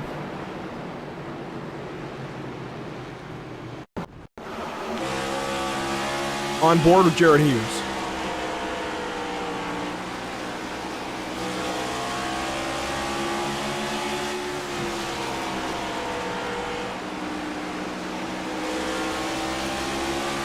Before there, you see the contact up in front. Oh, Patinko just sent around right there after some contact. Did you see that on the inside? I did see that on the inside. Was that Johnny Wood Jr.? No, I don't think so. Johnny doesn't have a black right side. Oh, Scott Fritz is who that was. Oh, no. I saw someone going backwards. I just didn't know who it was on the ticker. Racing with Dustin Stallings here. Stallings came down. Fritz got ricocheted into the wall. I thought Stallings might have been involved. I saw him going down rapidly in time on the ticker, but not losing position. But it looks like it was Fritz. Both of them honestly involved in trying not to lose spots from the misshift or whatever it was from Brendan Maddox on the restart. So they were kind of in a sucker hole moving through this run. It's just a cascade of effects right there for these drivers. We have seen pit stops. Buzzio now the race leader. First call from pit lane is going to be Isaiah Sutherland, but he's down in 9th spot. He's going to have some work to do when we go back green flag racing. Buzzio, Pooler stay out. Selby stays out. Dorsey, Wolsifer, Camper, Lester, and Bly all stay out.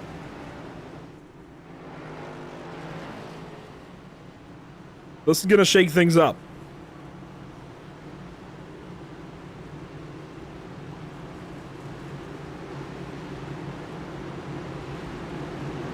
Here we go. Inside of 80 laps to go. Inside of 75 laps to go. Coming up on 70 laps to go here at Bristol Motor Speedway.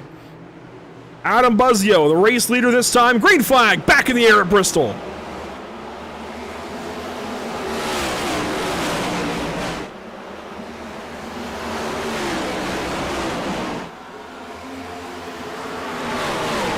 Got One cars car going on down the to bottom. inside. I think that was Jamie Plord. That or it Looked might have been like Gray it. Walker. Gray Walker looks like it. We got cars spinning. That was Zachary King. No, that was actually Brendan Maddox in the wall. Stallings involved again. No, Buttkinker's going around now. That's going to be a caution flag. Oh my goodness. Stallings involved in another one. Maddox involved in it. I said Zachary King because they all got green cars for Christmas. Look at Dakota Camper, forced him up to the top line. Sean Lester stayed out on old tires. So he's up there racing in the 6th spot. And Maddox just goes around after trying to hang on to the race car, and Stallings just piles in. And Buttkicker comes sliding by in all of this.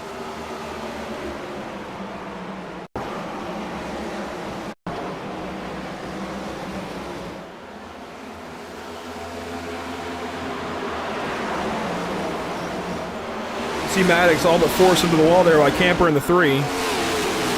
Got loose in the front stretch, got loose again in the corner. Gray Walker nearly gets involved. And Buttkicker, how does he get into this? He just gets loose trying to miss it. So, in that regard then, for race control, would you consider Maddox or Stallings to be the direct cause of the caution, or would you consider Buttkicker, considering he was the only one that spun? That's a decision I don't have to make. Well, I'll be able to tell you here who actually made it, and it looks like no penalties. Nobody's going to the back for this one. I don't know if you or anybody else here watches The Voice, but I got roped into it by my fiance Kayla. Oh and, boy. Yeah, well, Snoop Dogg was a judge this past season on The Voice. And every time it came down to eliminating somebody, all the judges, all the coaches would give their opinions on who to eliminate. Or who to win, really. They weren't eliminating, they were basically handing the winner, and then the ones who didn't win were eliminated, right? Well, every time it came down to Snoop to give his opinion on who should win and who should go home, his answer was, that's a decision I don't have to make. So Zach, when it comes to race control tonight, that's a decision I don't have to make. I'm sure you're happy about that one. These guys have all chosen. They're ready to go back racing. Looks like a few drivers took to the pit lane, Sean Lester being one of them, so he is done with his top 10 run for right now. But the pace car is going to make that hard left turn on the pit road. Wolsifer's back up here where he wants to be. Selby, Dorsey, Camper, Wood. Everyone's up here ready to roll. Pace car's off. Buzzio in control into the Geico restart zone, and we are green flag racing again.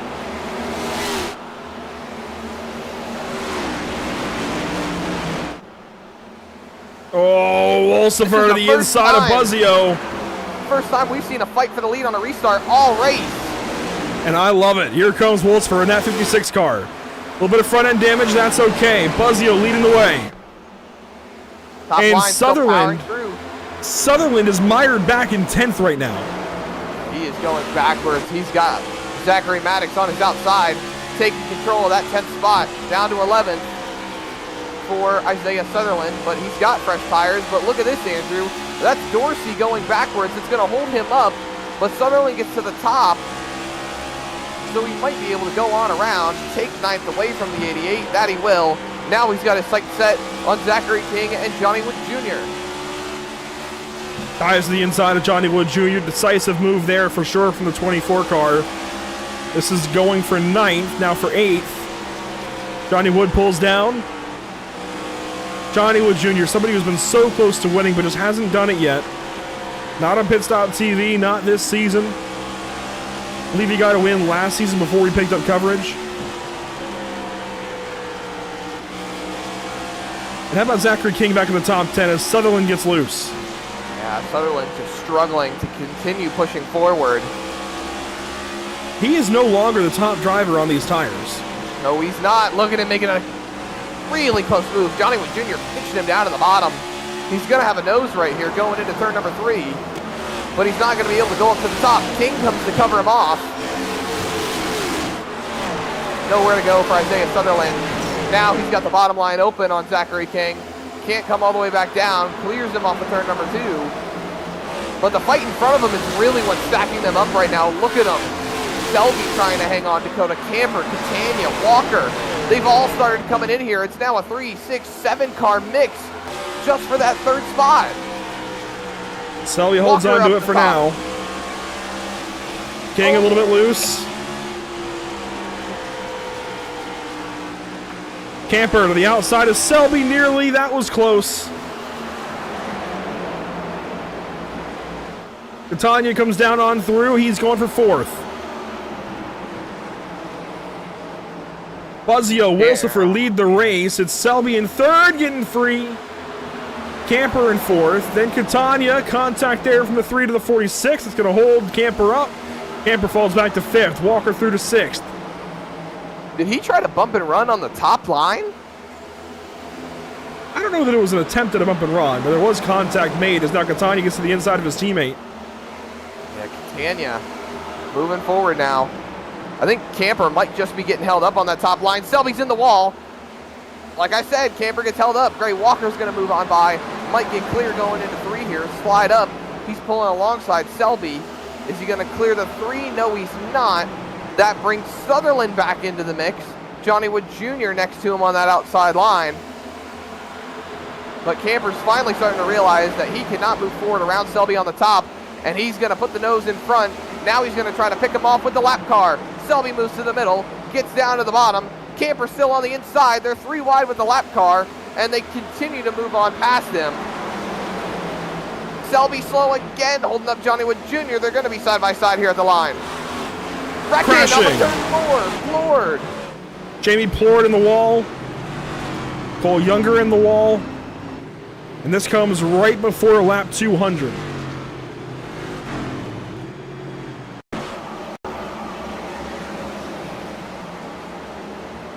Here's the moment for Jamie Plord.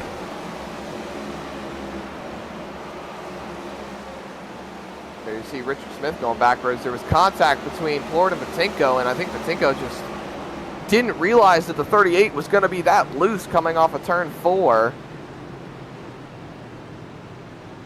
But I think the real contact is going to be with the 13 of Cole Younger. He hit that inside wall real hard. Got the outside wall there, and then he comes off the corner, tries to miss this, gets the inside wall, and that might be his day done. Now we can say that because I don't think he's got a faster pair left. Well, he did not have a pit for a pair flag, no meatball. So he's probably going to have some damage, but he's still going to have enough to keep rolling. See him coming out of the pit lane, or actually he's rolling through.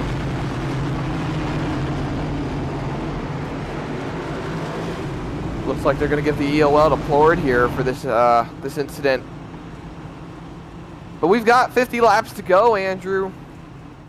The race lead has really shaken up now. Buzzio's taken to the pit lane. Catania stays out. You've got Wolsifer, Wood, Sutherland, Selby, Camper, Walker, Maddox, King, and Patinko, your top 10. But I think that's a bit of a shakeup because I know a few of those drivers might have taken to the pit lane.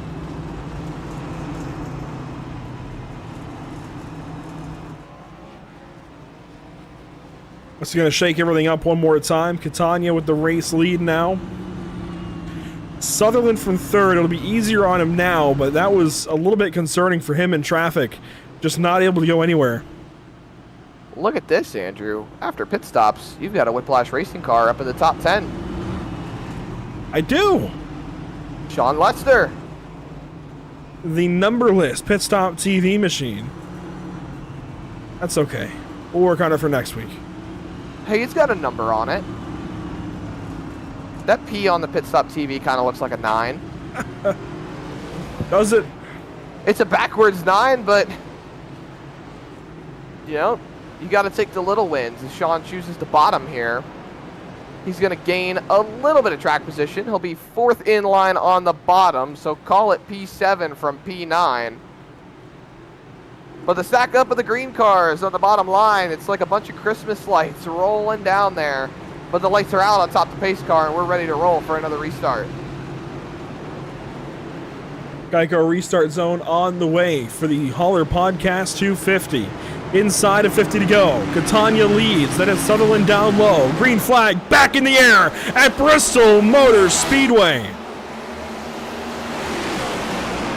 Here comes Isaiah Sutherland right to the inside of Matthew Catania. Going for the race lead. Diving down to the bottom of the racetrack. Cautions out. Who's going to have it? I don't know. I believe it's going to be Catania. I think so. We got a big rack back here. Lots of cars around. Dakota Bly, I think that was stuck on the apron back there. Still stuck. Yes, it is. Look at that right rear, Andrew. That's done. I don't think I've ever seen a car that banged up. What's his left rear look like? Straight, but look at that. Oh my goodness. That wheel's got to be yawed out inside that race car.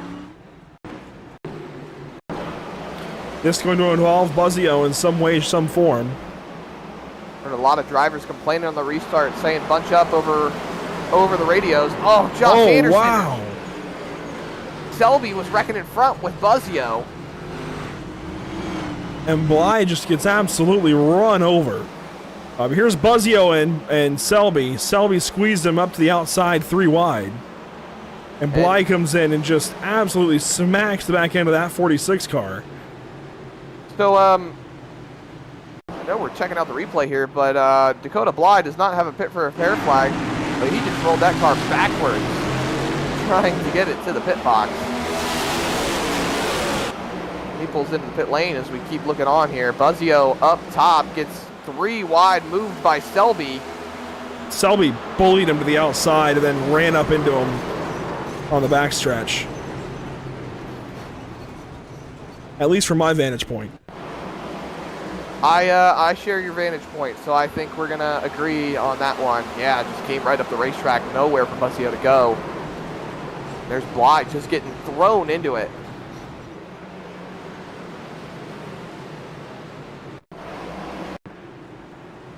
Let's get the onboard for Dakota Bly.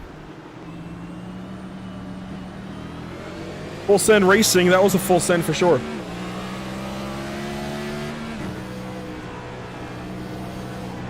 There you see 3 wide up in front. Watch the mirror here, top of your screen. He checks up, Anderson never sees it. Man.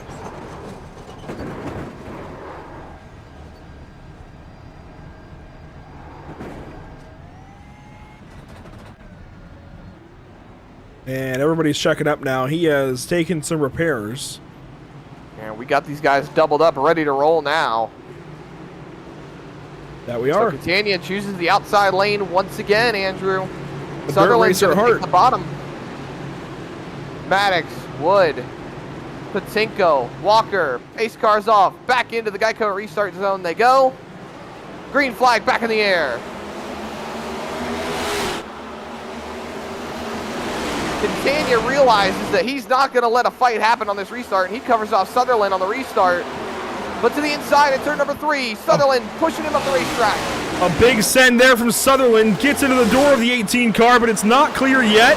Sends it again on the inside. Sutherland not able to go anywhere. Catania covers it up. Working hard to keep that race lead. Sutherland trying to get back to the front and show he's still able to win this race. He swept the stages. Can he sweep the race? Still side by side on that inside line, and Brendan Maddox goes fastest overall. Sutherland throws it into the corner, gets the nose in front, off turn number 4 at the line. Catania still leads the way. Catania's still leading at the line, but Sutherland starting to edge out through the corner. That time by the 24 was ahead in the center of the corner. This time by, same deal. On exit though, Catania has the run. He's holding that 24 car down, and contact there again between these two. That buys Sutherland a little bit of room that time through the corner, but it's going to back him up and put him back behind the 18 car on the straightaway. Caution's out again. Out. Sean Lester involved.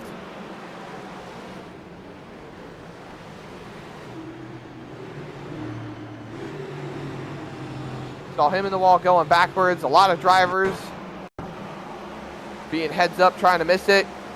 Cole Younger is around on the front straightaway right now, actually. There's a lot of damage on that 13 car. Looking here, Zachary King gets put into the wall. Sean falls in. Can't go anywhere. Probably going to be a little damaged, but all things considered, that's an easy way to get out of there. See Cole Lewis getting involved back there. Here's Zachary King, got sideways into 1. Got hit there by the 31, and then up the racetrack, gets collected by the 38 of Plord, and then Cole Lewis comes in, and Tony Pat, what are we doing, guys? The caution was out for a while.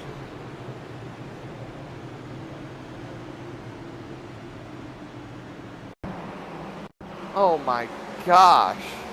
There should not be a replay like that in this race. I was about to say, I wanted to figure out what happened to Cole Younger, but I think that answers my question. There you see King going around again. Sean made it past. Plord didn't really have anywhere to go. And then look at this. Everybody's just piling in.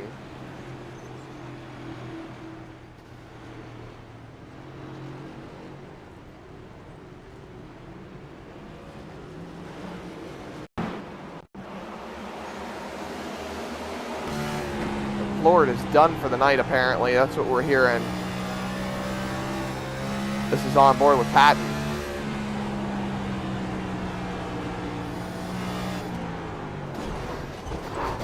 That should never happen. Well, it seems like a few of the drivers are sharing in your opinion, Andrew. I will stand by the fact that should never be a replay in one of these organized races like this. You've got to be heads up. There were 3 or 4 drivers there that piled in seconds after the yellow was out, and I know I'm saying seconds. I know it's split second. I know it happens quickly, but you've got to pay attention to that yellow light. And when that yellow light comes on, you've got to be on the brakes. You have to check up, or this stuff happens. We've been preaching it all night long. That's just unfortunate.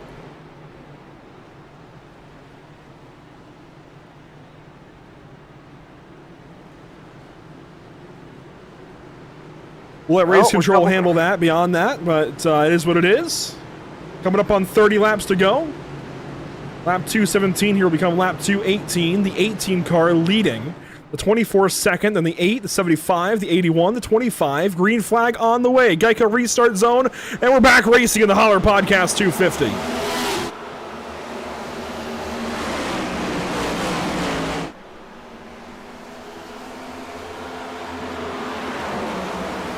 Here comes Sutherland, king of the concrete, trying to hold on to it, but a dirt track racer trying to spoil the party. Got single file pretty quick on that restart, holding on to the bottom from the 18 and the 24 and the 8 of Maddox.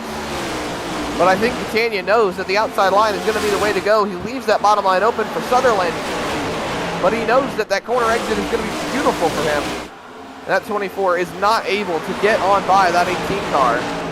As we've got 30, count them, 30 laps to go. Oh, Walker and Maddox both got into each other. Walker into the wall, Maddox into Walker. But this fight for the race lead is spicing up. That it is. They're pulling away from the rest of the field. Johnny Wood Jr. about 4/10 of a second back from Sutherland. Walker, Maddox, Patinko, Borbell, Pooler, Camper, and Hughes. That's your top 10 right now. And as they run, it's getting spicy up here. Talked earlier about the story that Matthew Catania is and how fun it is to talk about this guy in this position in the standings. 6th coming into tonight, on the verge of greatness. If he can get a win here this evening, it could be the start of something for that number 18 car. And they were 3 wide back there for a moment. Borbell was trying to hang on with Patinko. Shakeups happening. Camper, Pooler. Borbell is going to be the benefactor. He's going to move up into the 5th spot to chase down Maddox and hopefully catch those leaders, as you can see in the still camera shot. But now you've got Patinko fighting with Pooler. Camper rolling the outside line. Borbell looking on Wood. Up front, though, side by side, 25 laps to go at Bristol Motor Speedway. And a big send out of the 24 of Sutherland. He's trying, Andrew. You know he's trying everything he can. He's going to pull it off, but he's going to get a bumper. Catania moves back on by. Sutherland's in the wall. We're seeing the bump and runs here at Bristol. Walker's coming back into play now. He's in there for second. Sutherland's back to the bottom. And another big send. Slide job out of the 24. Crossover out of the 18. Here he comes. Catania back to the front. And for a send on the inside. Sutherland in the wall. 3 wide for the lead. Catania turns him. And the 18 in the wall along with the 25 of Walker. Walker's going to be done. That's a shame.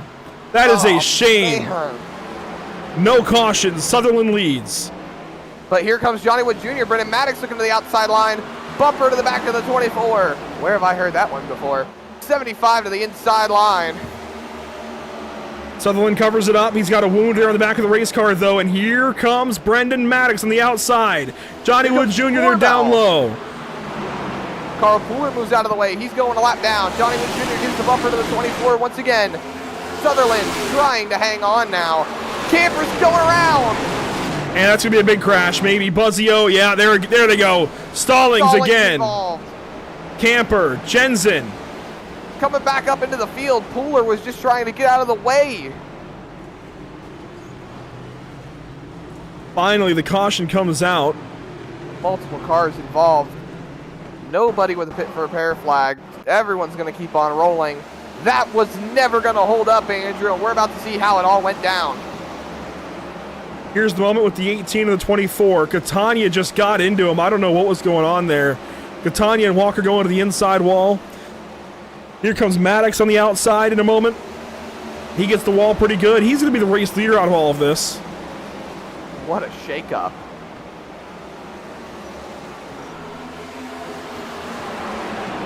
Unbelievable stuff. So this is a replay of the whole situation.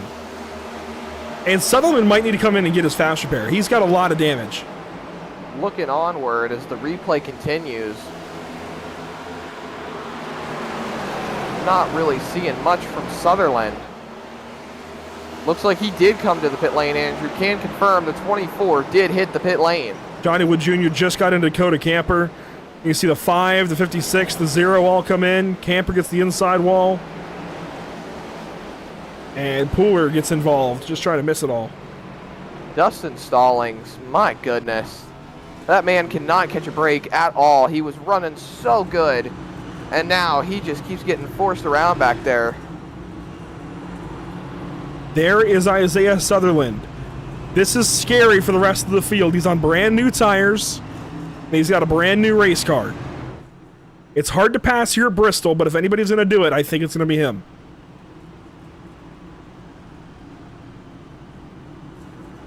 The scramble continues, I'll say, when it comes to race control right now in terms of scoring. The top 10, for the most part, is sorted out and situated. However, moving around throughout towards the back, you see a lot of drivers switching hands. Sean Lester moving back, Dakota Camper moving back up inside the top 10.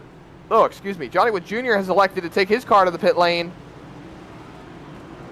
as we have already chosen. So that's going to shake up how this restart plays out. You've got Brendan Maddox up on the top, Borbell on the bottom. Look at that. You've got another Whiplash car up in the top 10. Jared Hughes, then Cody Dorsey. Dustin Stallings is elected to stay on the racetrack. Matthew Selby, Richard Wolsifer. Isaiah Sutherland's taken 8th spot. Evan Patinko and Dakota Camper is your top 10.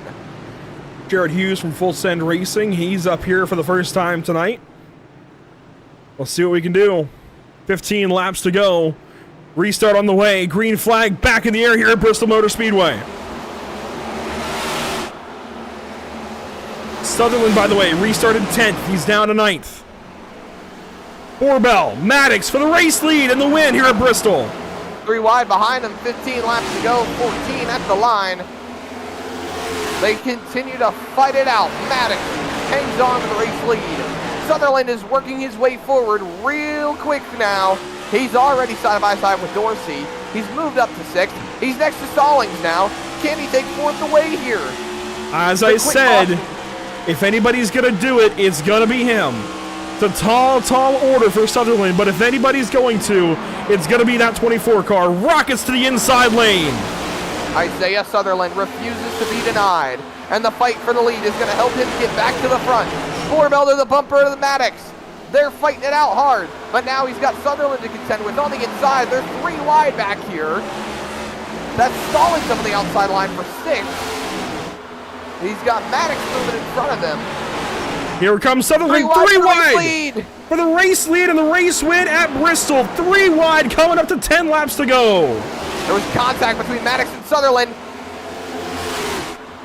Borbell still clear. 11 laps to go. The 2 car completely clear of the 24. Maddox back to 3rd. Sutherland sends it to the inside. He's got the nose ahead for a moment. Borbell powers back on by at the stripe. Now a send out of caution. That's going to put the 24 ahead. That is what he needed. That might be race over.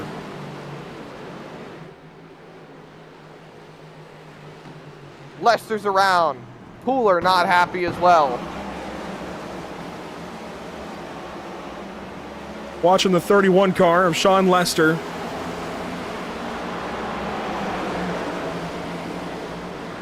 Racing with Robert Moyer Jr. and Josh Anderson.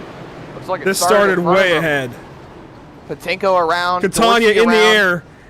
Oh my gosh, what? He's stuck.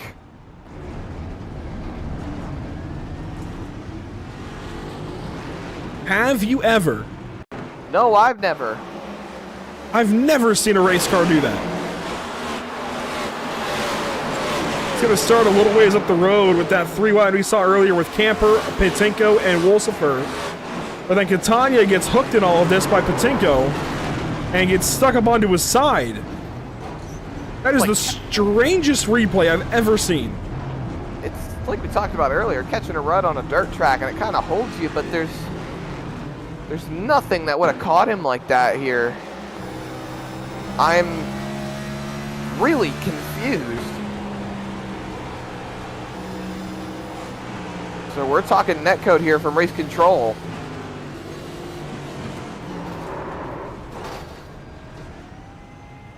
That is the strangest replay I've ever seen. Now, one thing that we need to remember here on the iRacing.com sim is that drivers, like in real racing, are given the opportunity to get their laps back if they are the first car 1 lap down. And apparently, Carl Pooler got very, very heated about not being able to get his lap back. Something about getting forced into the incident here. I don't see how he was relatively involved in it, though. He made it through. And here he is. And he is going to get hit, maybe? Oh. Could he be talking about the previous caution? Remember, he was a part of that, even though they were all checking up around him. I'm truly not sure, honestly. Well, regardless, we're down to 5 laps to go. We'll focus up on what's happening for the race win. Isaiah Sutherland. Bortle chose the top behind the 24. That could be good. We'll see. It's Isaiah Sutherland out front. Jared Hughes on the inside. Brendan Maddox down low in 3rd. Stephen Borbell up top in 4th. Then Dakota Camper and Zachary Maddox. We're coming around the Geico restart zone. We're going to have 4 laps to go at Bristol. The Holler Podcast 250 is about to come to a close. Green flag at Bristol. It's the start. And Sutherland is off and away. They're going to need a caution to get that 24 car. I don't think caution's going to help either way. The difference is set. The field might as well be frozen. 3 laps to go here at Bristol Motor Speedway. And Sutherland, in the span of a lap, has got almost a full second. Camper sends to the inside of Hughes, trying to take 3rd away. But it's all Isaiah Sutherland out in front, Andrew. He even goes purple. Setting quick time as he rolls down the back straightaway into 3 and 4 is going to be the white flag presented by Whiplash Sim Cams for Isaiah Sutherland. 1 lap to go at Bristol Motor Speedway. The king of the concrete. He's done it at Bristol. He's done it at Dover. He's about to do it at Bristol again. The Christmas story comes true for Isaiah Sutherland at Bristol Motor Speedway. It's a checkered flag.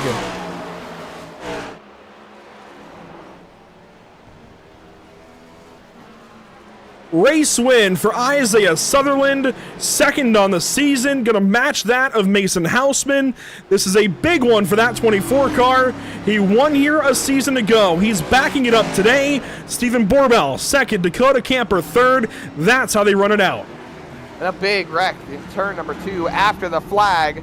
Looks like they're all still trying to get their wits about them as Sutherland piles in right there.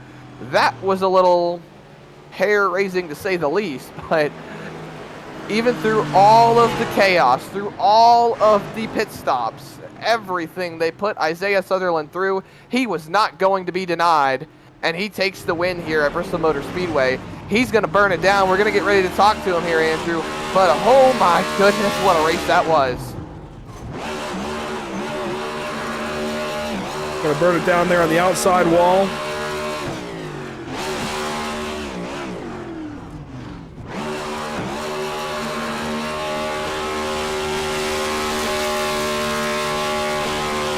You see the 1 win sticker on there. This is going to be 2 now.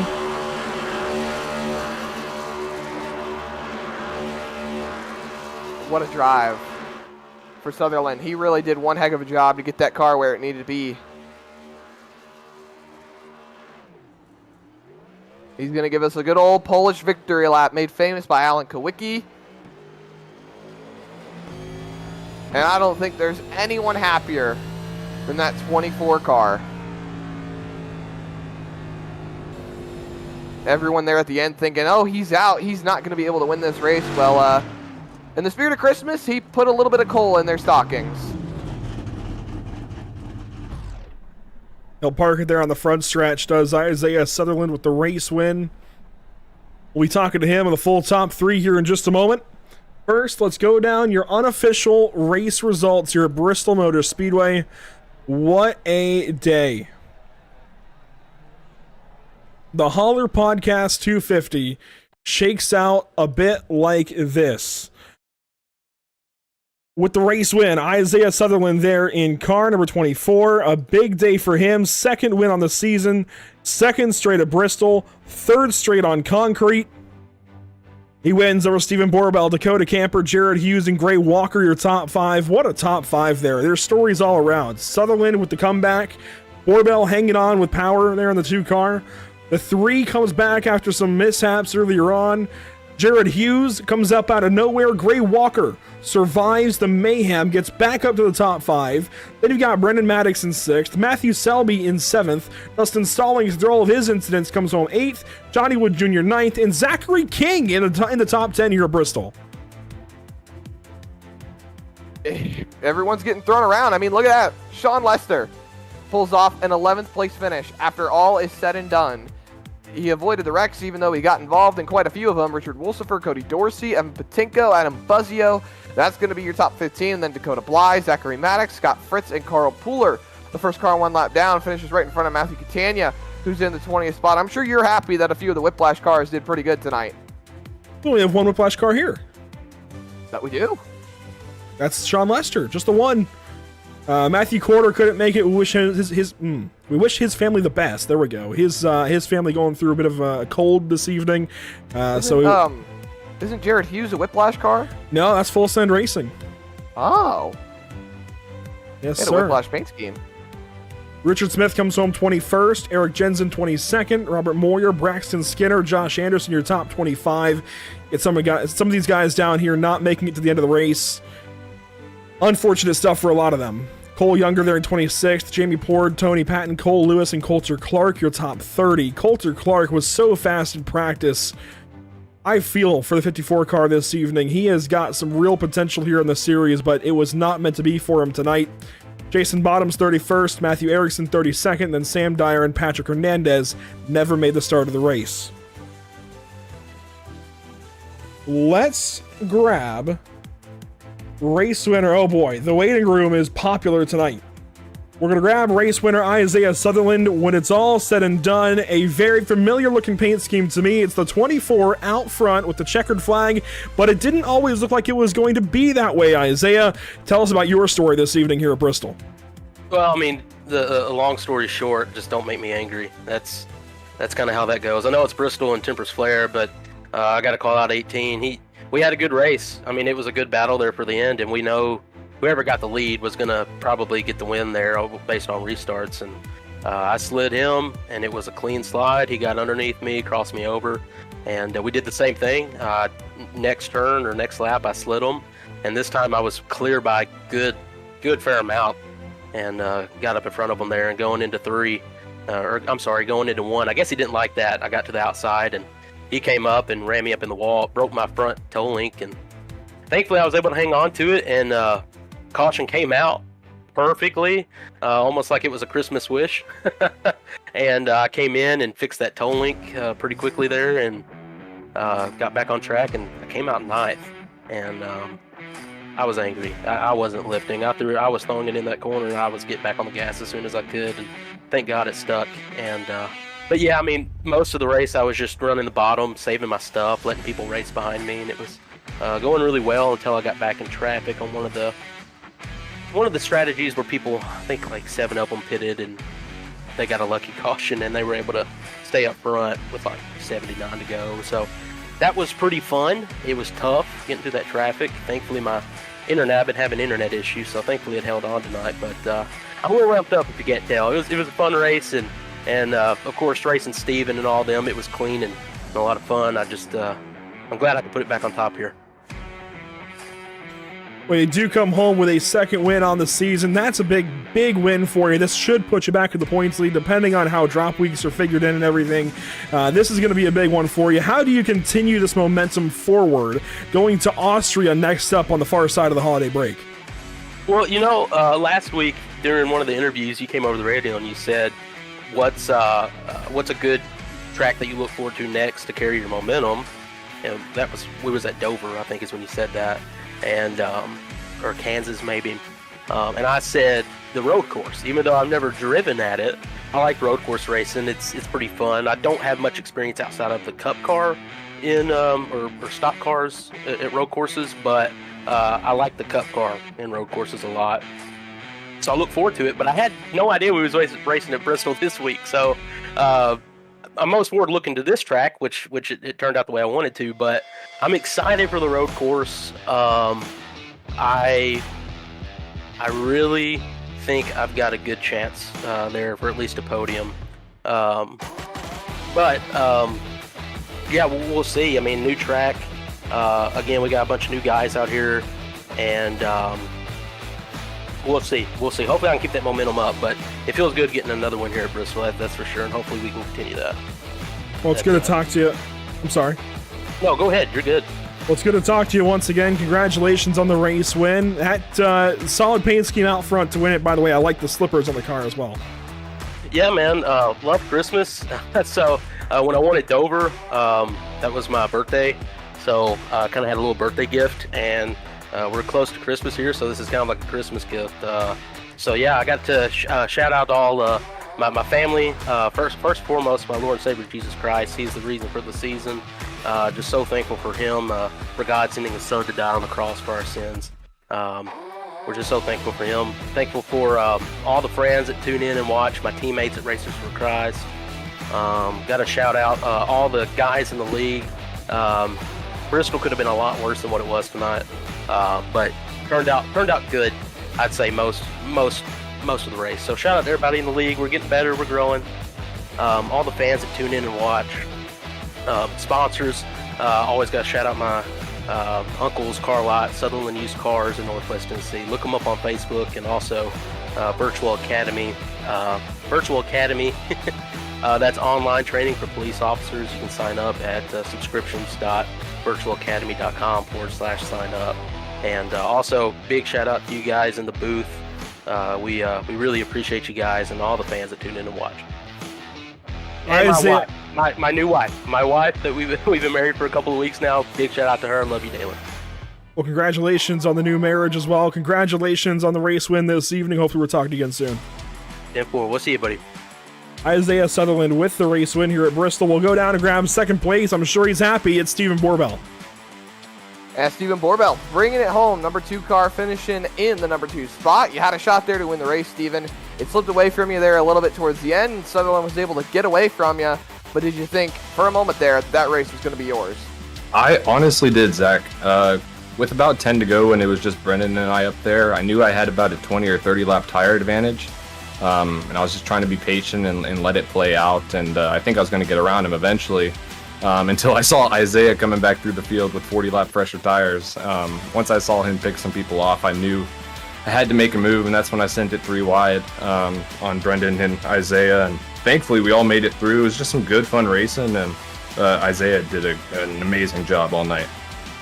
That he did. He brought it home in that number 1 spot, but the race up front was still pretty heated. I know you guys were tossing and turning in your seat trying to hang on to that track position, and I gotta ask, just for the sake of the record, did you think at any point in time that you were going to end up getting involved in another wreck just like some of these other guys did? You had Dustin Stallings up there trying to run for the race lead. He got involved in something. You had Sutherland get involved in something. Catania. Do you think maybe it was the matter of nobody wanted to lead the race?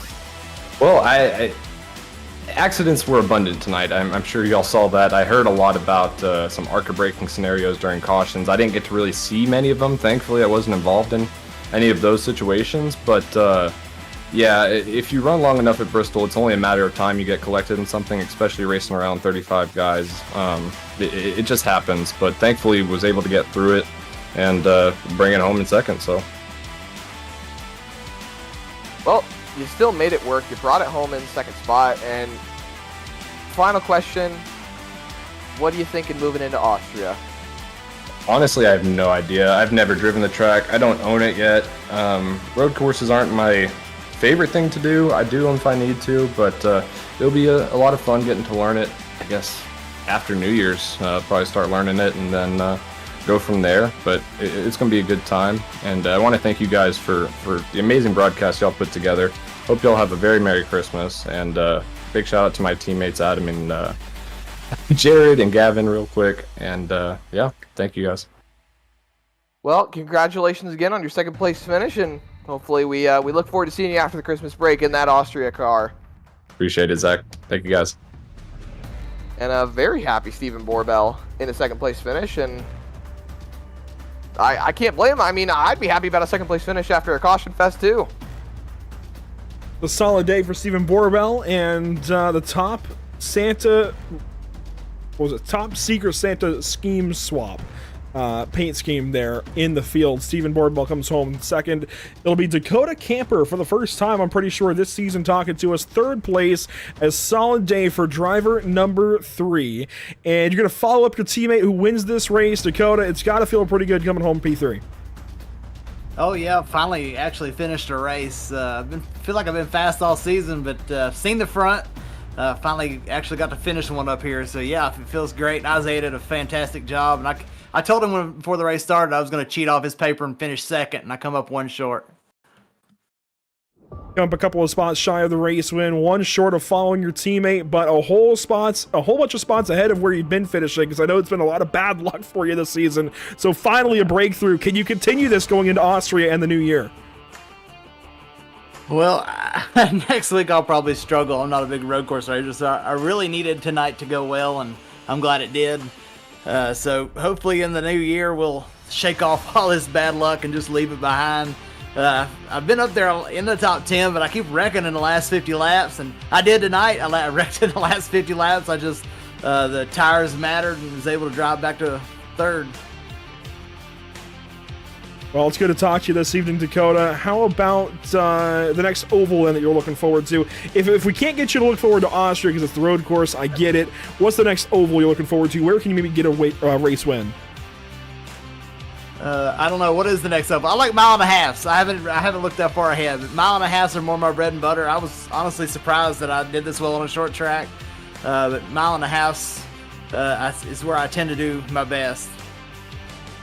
Well, next up, so we've got Austria on January 7th, then Nashville, Chicagoland, Pocono, Darlington, Daytona, IRP, and Michigan, and then the chase begins. I might be okay at Nashville, Chicagoland, or Pocono. Darlington, and then Michigan, I'll be good. But well, yeah, definitely not on the road course. IRP, I'll struggle, and then you never know. Daytona's a rolling a dice. Well, it's good to talk to you for sure, Dakota. Congratulations on the P3, and hopefully we're talking to you again soon. Yeah, absolutely. Y'all have a good one. That's Dakota Camper with a solid P3 this evening. I mean, that's a feel-good one right there. For all the bad luck he's had this season, he's had solid runs, but if we look at the points graphic, Zach, he hasn't really... I don't think he's even on it. He's been so fast, but so he's 18th. He's just outside of that 10 drivers I was talking about earlier today. So he's had a rough go of things. This is going to help him get closer and closer to that chase.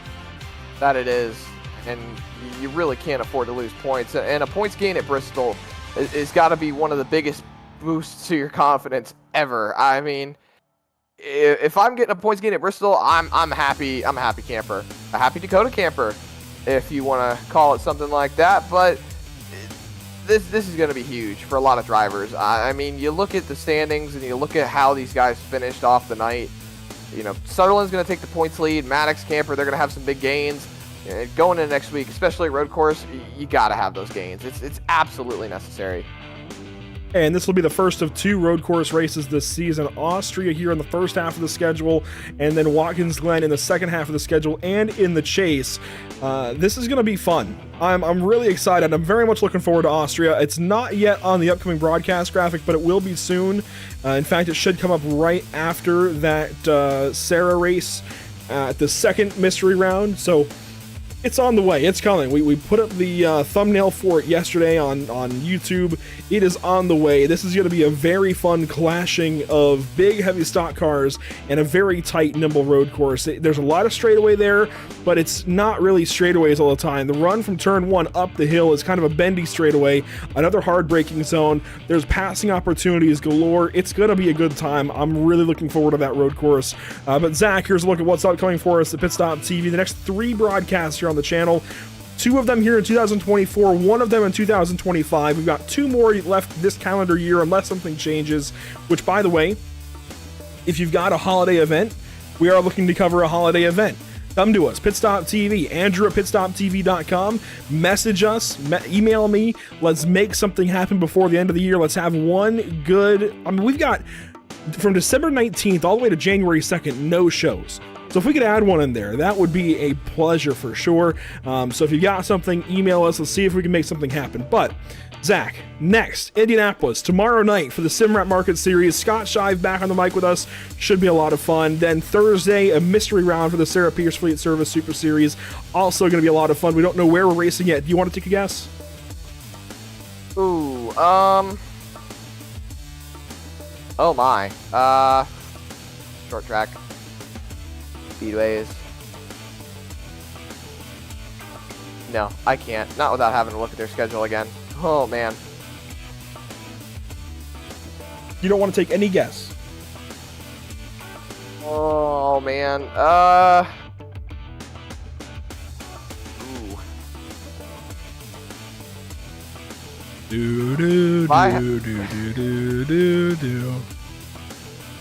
What is Hickory? Okay, he made a guess. We got one out of him, so we'll take it. Yeah, we'll but see. Hickory is on their schedule. It's one of the tracks we know, isn't it? No, it's not. Oh, okay. Then I'm going with Hickory. Well, there we go. That's a guess from the one Zach Murders. Let's see if it's Hickory on Thursday. It's going to be a lot of fun regardless, no matter where we're racing. And Zach, there's plenty of places to follow along. Yeah, there's always plenty of places to watch Pit Stop TV, excuse me, because I'm in the mood to see how fast I can run through this. So let's get out the old stopwatch, get ready, here we go. www.pitstoptv.com, www.facebook.com/pitstoptv, instagram.com/pit_stop_tv, twitch.tv/pit_stop_tv, youtube.com/pitstoptv1, and x.com/pitstoptv_. Count at 15.12 seconds. That's about a lap around Bristol. That's almost exactly a lap around Bristol. Well, that'll do it for us this evening here at Pit Stop TV. It's been a pleasure as always. The BRB Racing League never disappoints. Yes, it was Bristol. It was a crazy Christmas bit of mayhem, some Christmas chaos, if you will, but we'll take it. It's always fun here at the BRB Racing League. Brought to you by the Buttkicker, brought to you by Ascendance Trucks, by Idealise and Sundance Pizza, and by Whiplash Sim Cams. It's been fun this evening. Thanks for tuning in. We'll see you all next time here at Pit Stop TV. Ideally, you'll tune in with us tomorrow at Indianapolis Motor Speedway for the Simrat Market Series. Otherwise, we'll see you again soon here at Pit Stop TV, whenever it might be. Until then, have a great night, have a Merry Christmas, have a Happy New Year. We'll see you next time.